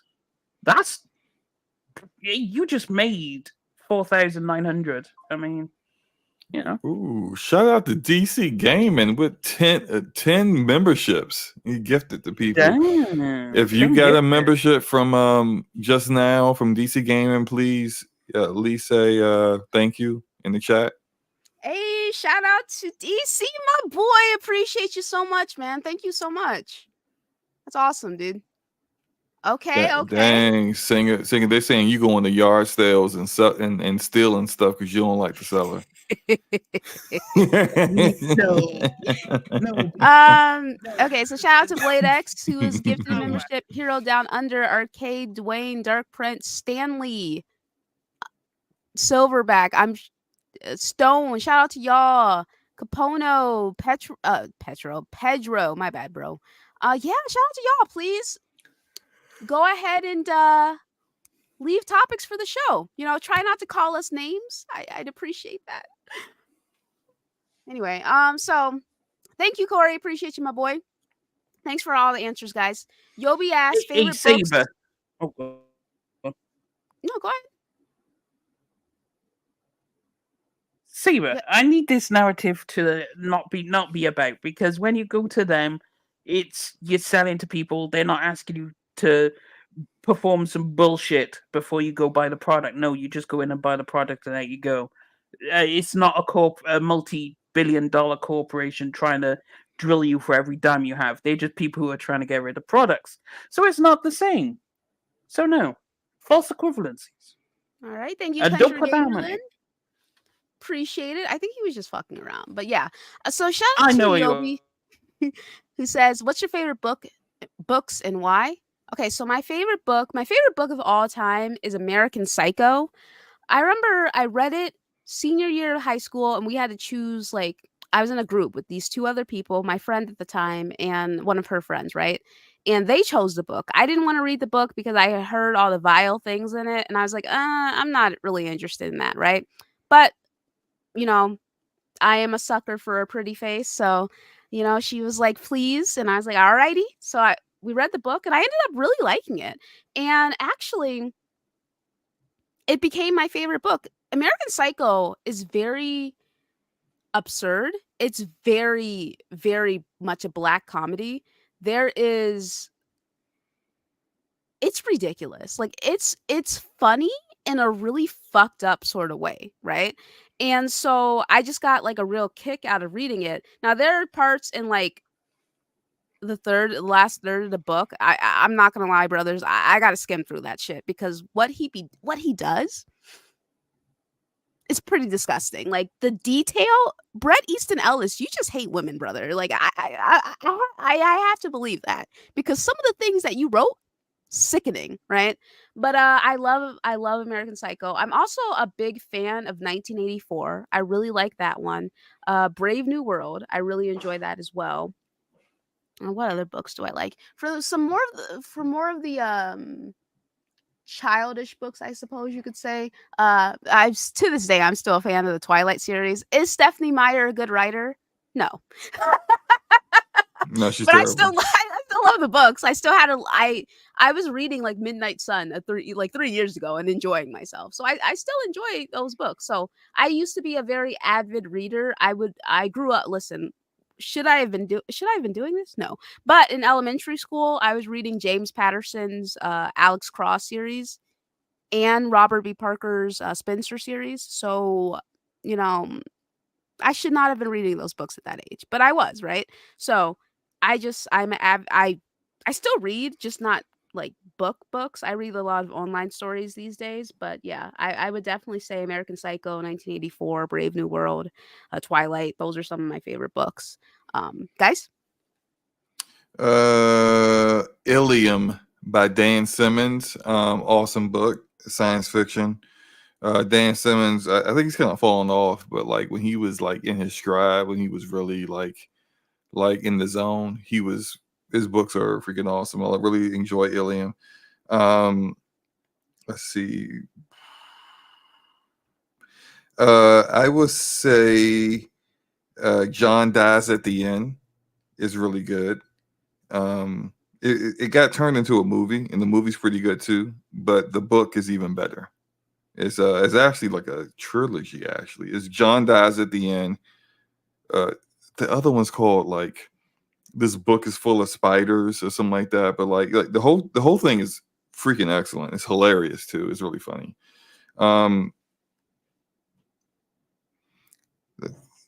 Okay, so while you're Hold on. thinking, I'm just gonna. No. Can I get a moment? It's because Okay, but I said while you're thinking, can I get these super chats? Like, do you need a moment to think or not? No, because I was Okay, just about to go say ahead. something. Go ahead. Like I paused for Why like you a so- half why you- second. Why Go are you ahead. so aggressive? Exactly. I'm talking about you. Are you serious? I was I'm the like, one all that's she- aggressive? All she said was, "Let me get." You was like, "Wait a minute, hold up." Because I was just about to say something. You You're came so off very- hostile. It really I scared me and hurt know. my feelings. Shut up. You're all right. Slow mo. One volume. Brandon Sands is my favorite author. The Mistborn trilogy is excellent, and the Stormlight Archives is really good, but especially the first book, the Way of Kings. So that's it. I'm done. Do the super chats, Luca. Thank you. Exact. Thanks for calling him out, Nautical. But shout out to me, Puppet. Thanks for waking up to do that. Shout out to me. Once Shout out to again, Meat Puppet, who has gifted 5 memberships to Bounty. What's up, Bounty? Hope you're doing good, buddy. Dorian, E-Head, Nam, and Miss Phantom. Thank you, Meat Puppet. Say thank you, Meat Puppet, which I see people are already saying thank you, Meat Puppet. So thank you for that. I appreciate that so much, Meat Puppet. And then shout out to Yobi with the big dono saying, always believe in you, Luca. Hashtag peace, love, life to you, homie. Let's go. Thank you for allowing us to support you. Nothing but respect. Hashtag scumcast. Thank you for supporting me. I know that sometimes I get out of pocket and say crazy things. It's not as often as it used to be. All right? This is like a rare Listen, when's the last time I lost my temper, guys? Tuesday. Well, outside of, I mean, on my show. Oh man, this is On my funny. show. I don't know. Exactly. Exactly. That's because it's been quite some time. Because I'm an adult now. I've changed. In theory, I haven't really changed. I've just kept my mouth shut. Honestly speaking, I'm like, oh, mind my business. But anyway, Y'all funny. go ahead, Nautical and Singer with favorite books. Favorite books would have to be my favorite books would have to be the 40K series. Dan Abnett is a fantastic author. All his books are really good, but they have a ton of great authors doing the series, interchanging between them. And the series in 40K that I'd call out are the Soul Drinkers books. It's fantastic. And the Horus Heresy is a must because that sets everything to do with the universe if you're new to it. And the Sisters of Battle, because the Sisters of Battle is a militant. So, to put it in perspective, how absurd it is, a militant arm of the church who are all nothing but women. That's what this is about. But imagine hardcore nuns in space, and they will kill you. They will either burn you alive, crucify you, kill you, all manner of horrible slaughter, all in the name of their religion and the God Emperor. And they will do it, and they will do it happily, smiling, and it's the craziest shit ever. Like these people will drop churches onto battlefields.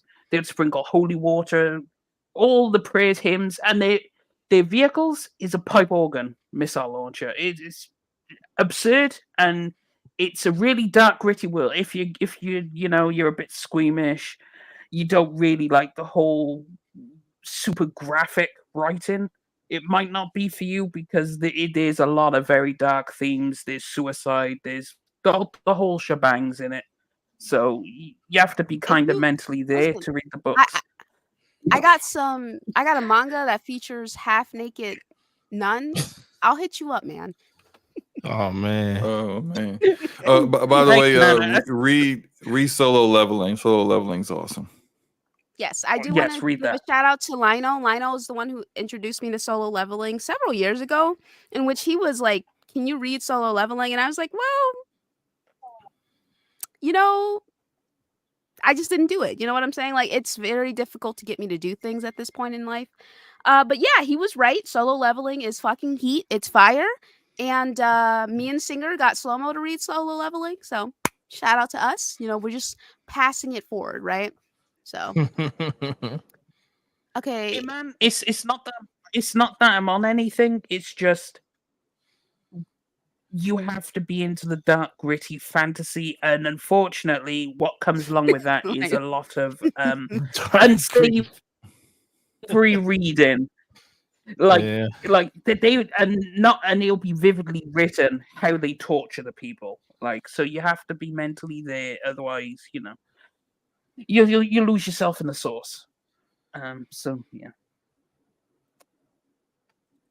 Yeah, I mean, I Go can ahead, read Forte. dark stuff, but it like depends on how well it's written. Oh,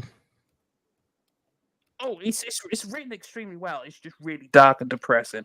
Like there is no sunshine, rainbows, and happy endings in 40K. A happy ending is just a dream. The best you can hope for is okay, but yeah, generally it's terrible. The ending is always death, destruction, and slaughter, and yeah. Okay. Alrighty. So, what has been your biggest lesson thus far in your life? My biggest lesson in life is that at the end of the day, people are going to do whatever they want. And what I mean by that is no matter how well-intentioned or how good your advice may seem or may be, right?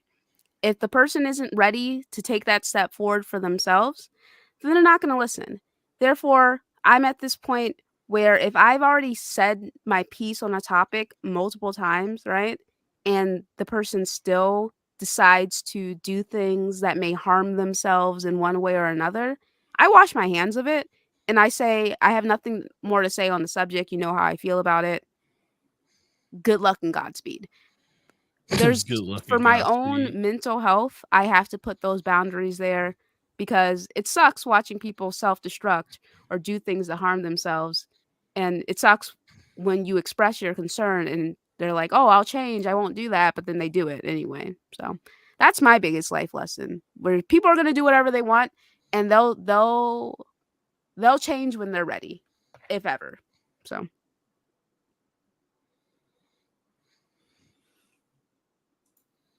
anyone else life lessons? No?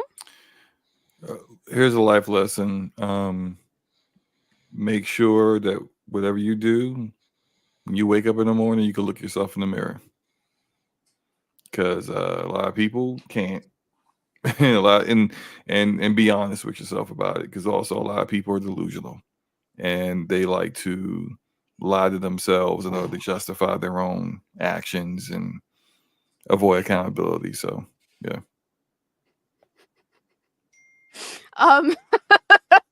What if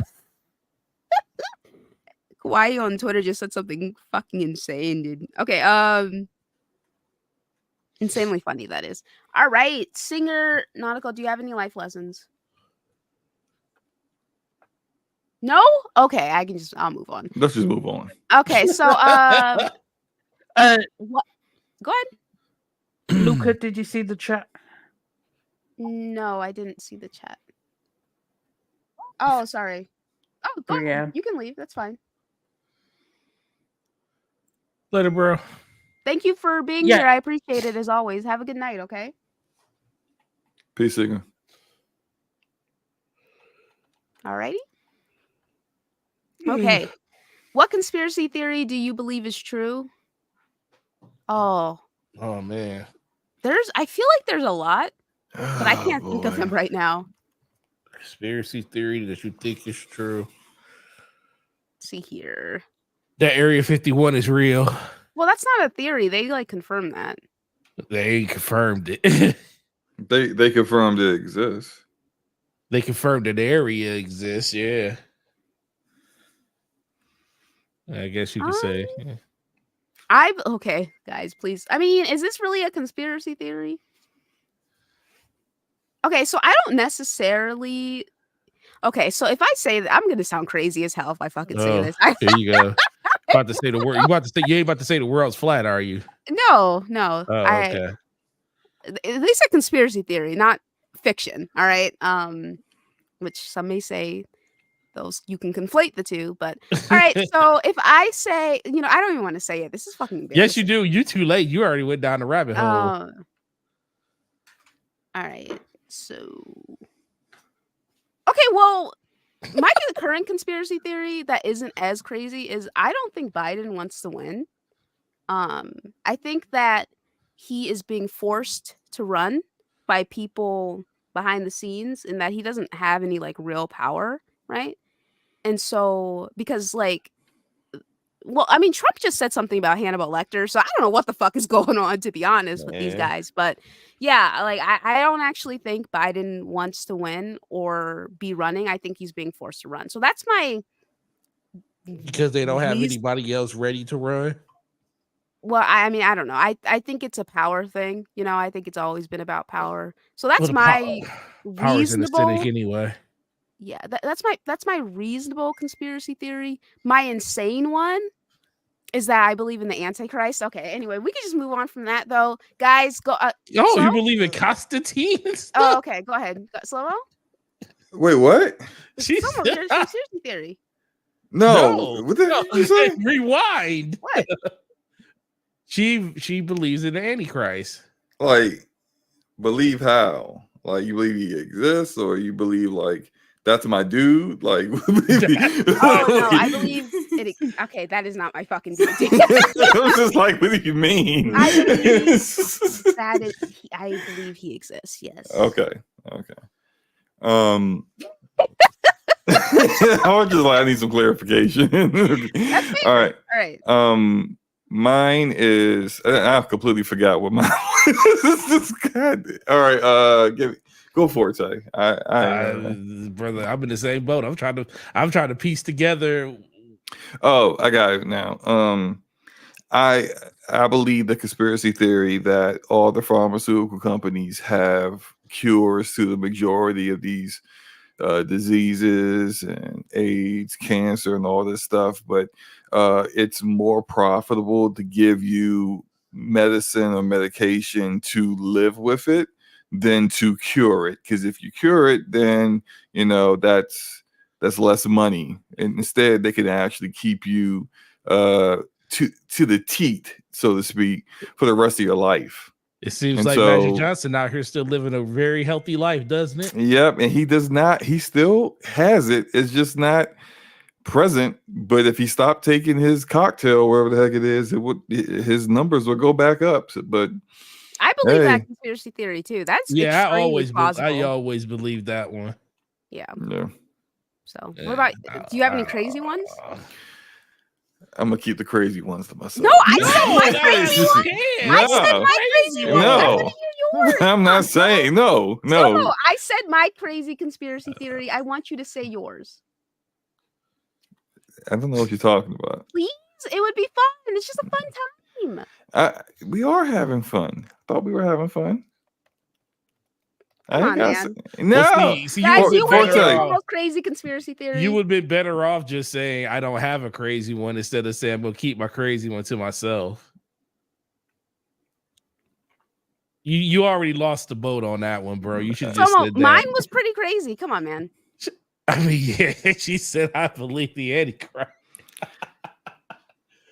I mean, some people do though. It might be real. They make TV shows off of it all the time. Slow-mo, you're not going to be judged. This is a safe space. This is so not a safe space. this is a safe space. I say it. Oh, I have a completely different view of you now. Come on, man. Like I said that Antichrist shit.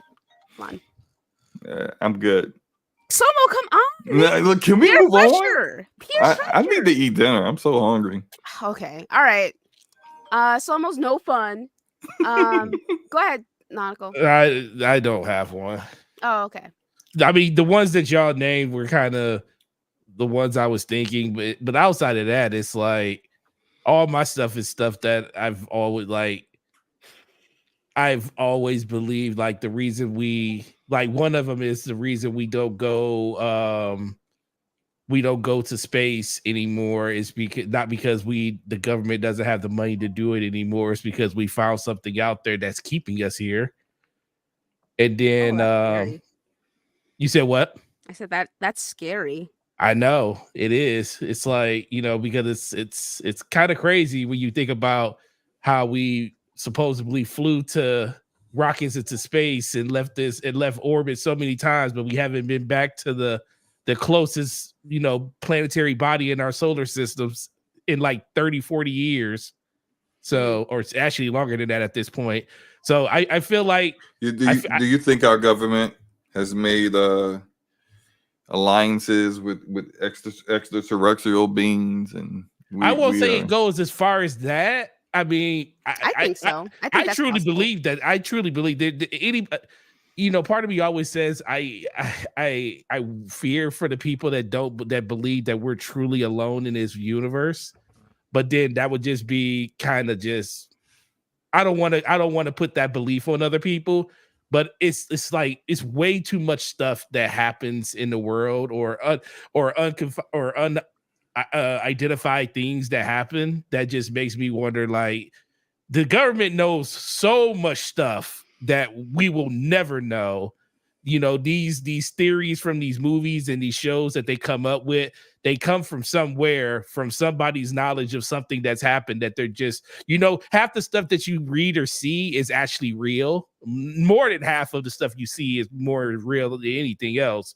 So I've always believed that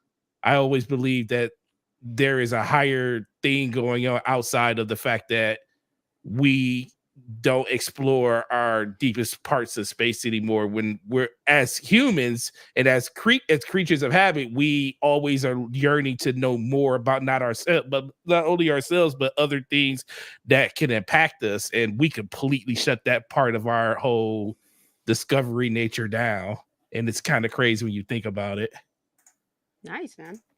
All right. So, as a society, do you believe mental health, like depression, is not taken seriously? Your take? Absolutely. Absolutely. Yeah, I definitely think it's not taken seriously. But at the same time, I also think that society is also making strides in some respects when it comes to mental health. It's a lot better now than it was for me growing up, I would say.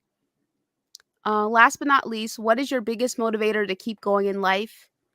You guys. I'm still here because of y'all. My kids. Forte has nothing. Nautica's gonna say his kids too. We can just move on. Yeah. All right, always peace for you, Luca. Always rooting for you. Never give up. Appreciate you, my boy. Thank you. Luca Okay, so- definitely hit it on the nail. Well, she knew what I was gonna say. Yes. Ronald says, thoughts on the teacher thinking he's in the salon. I do not feel sorry for the brother getting fired because he was doing too much. Then after getting fired, he's getting messages from his students. I really hope they messaging him on social media and not through a text message. Something tells me the teacher does not know how to set boundaries. He is like that parent who's too busy trying to be the best friend. I do agree with that. I actually saw that there was a video of him like thirsting after a teenage girl. Like she posted a video saying she's only into emo boys, and then he had a video up where he had like the emo boy haircut. Now, I don't know when that was taken, how old he was, how old the girl was, but people are saying it's a teen girl. I don't know. But basically, I'll show you guys. I'll share this tab instead. So this male teacher is letting. I kind of figured the one that got his students doing his hair. Yeah. So he's been fired from his teaching job. Good. His students do have his phone number. So here's how I feel about it.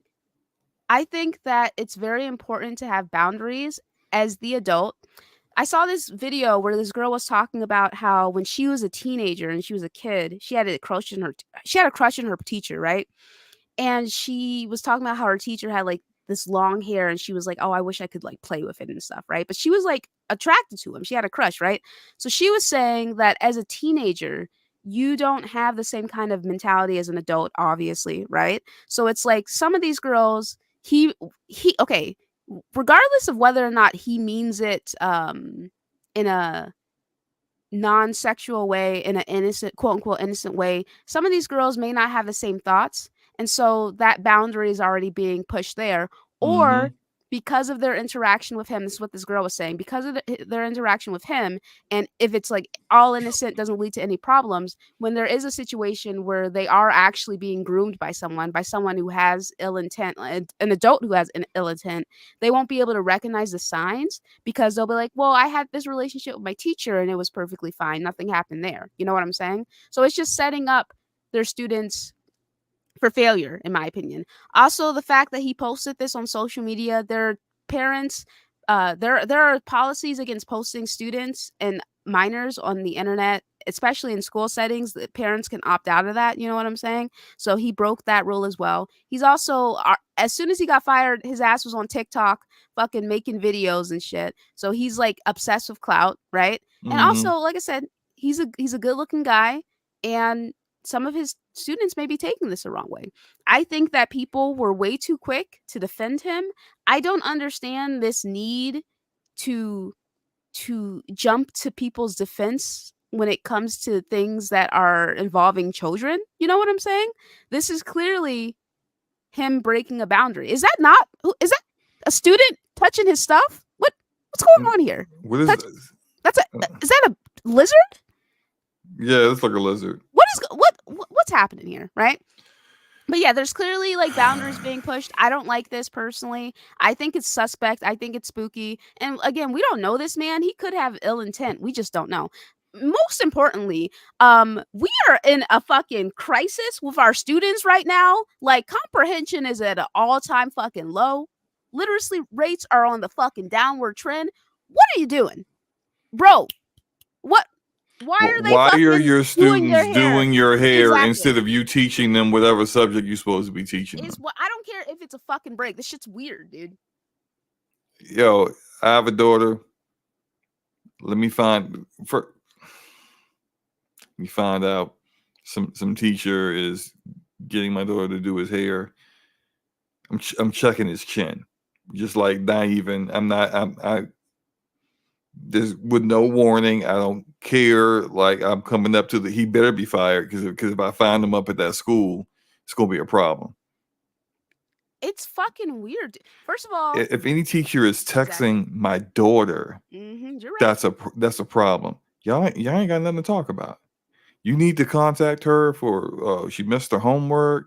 This is what the assignment is. Cool. You send that to me, and I'll tell her. Get the I fuck agree. out of here, yo. I feel like that. Man, you gonna catch these hands on me. Man. You catching these hands, I don't dude. trust nobody like that. It's a wrap, bro. It's weird. I think and again, people were like defending him hardcore, like just weird. You know what I'm saying? Like, you don't know this man, and this student here, he posted this. He said, I got this in my email today. I love my kids. They're like, oh, we love you, Mr. White. That's not a little weird? Are you supposed to love your teacher like that? Nah. Is this not weird? I'm trying to read it. Okay, I'll read it. Dear Mr. White, we hope you're doing well during these tough times. Listen, they didn't spell tough correctly. Get Of course. them back in the fucking Of course schools, they didn't. man. We wanted to let you know that we appreciate you as I mean, it could just be slang, but we appreciate you as our teacher, and we hope the best for you and your future. We hope you come back, and we want you to keep your head up like Tupac said. Okay. In appreciation of you, we cleaned up your class. Thank you for all that you do for us. Marvin, Michaela, and Leah. Don't listen to those haters. Lock in before we tweak out. Love you, Probably Mr. all White. 3 of the girls that was doing this hair. Well, I don't know any girl named Marvin, but Oh, there was more. Okay.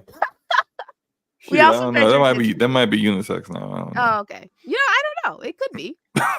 Yeah. Anyway, yeah, he's definitely addicted to attention and clout.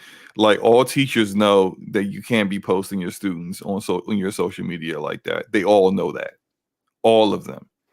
And so for him to do that, like, it just shows the lack of responsibility, that he would endanger his job for that clout of putting, look, I got my students doing my hair in class. Like, why, dude?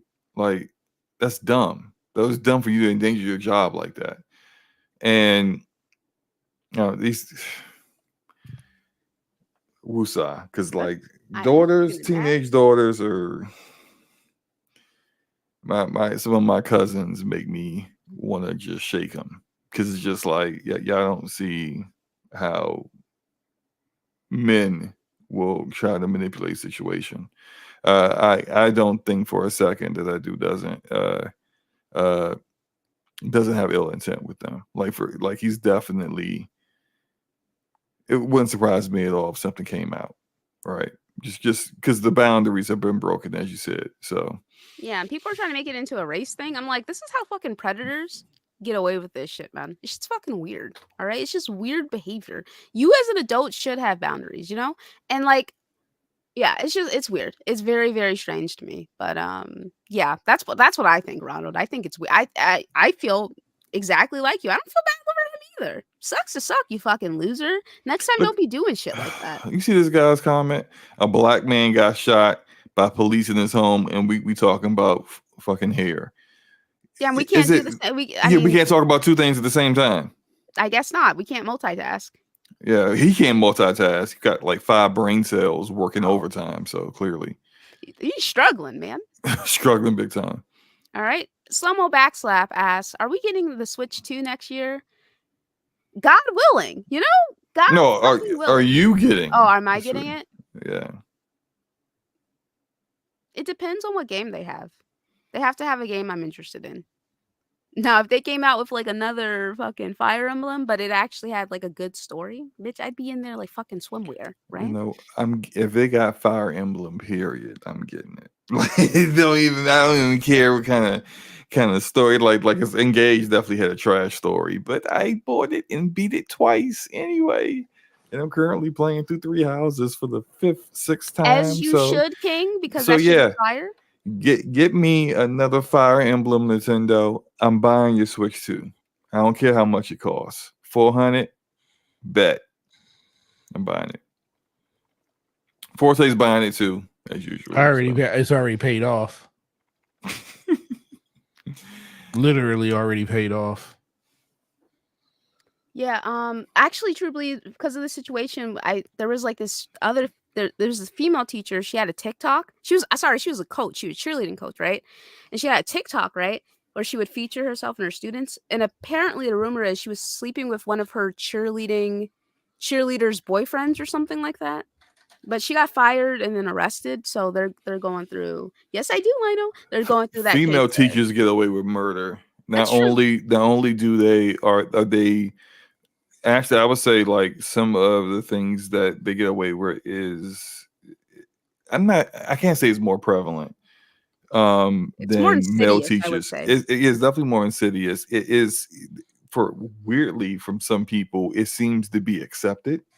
And I know for a fact that like when they get caught and tried and prosecuted, their sentencing is far lighter than if it's a male teacher in the same situation.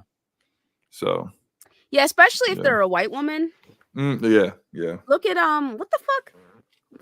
Oh my god, Lord, they just had a Netflix special. May September, is that what it's called? I haven't seen it. I can't remember.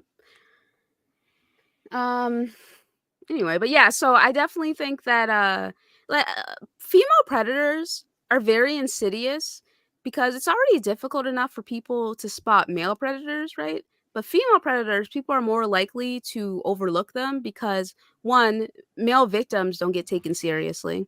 Right. And then two, people don't assume that the woman would ever be the predator or aggressor. You know what I'm saying? But if Mhm. she's like 25 and he's like a child, that like if she's over the age of 18, it's a child. It's a problem. You know what I'm saying? And some Yeah. people don't, like I said, I hate when people do and no one here is doing that. I'm just speaking in general.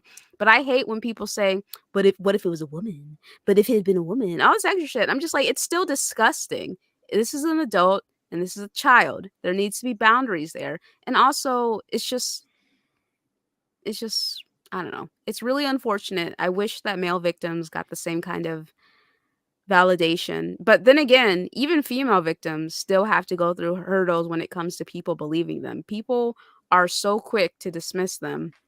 It's just tough all around, man. It's really difficult all around. So, yeah, I don't believe this guy has good intent at all. But that's because for me, um I just watched 22 seasons of Law and Order Special Victims Unit, so so that's where I'm at. Like, bitch, I've been watching. There's this TV show called Dare Me, and it's really interesting. It got canceled immediately, right? But it's really interesting because it's a female teacher and she's grooming her female cheerleading student, right? And when I was watching it, I was like, this is like really weird because it took me a second to realize like something was off.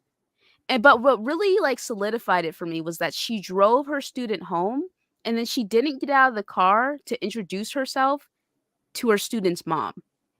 And I'm just like, that's weird. And her student's mom was a cop. So I'm just saying shit. Oh yeah, she was. Yeah, that makes sense. And the mom was Yeah. immediately like, why didn't she introduce herself? I'm like, exactly. That shit's not fucking weird. It's weird. So anyway, I realized by the end of the episode, I was like, oh, she's fucking grooming her. And it's really interesting because you don't often see depictions of female predators going after female students. You know what I'm saying? Or younger women, right? Like you don't normally see that in media. So I thought it was a really interesting depiction. I wish that it had more seasons. Like I wish it didn't get canceled because I did find that very interesting.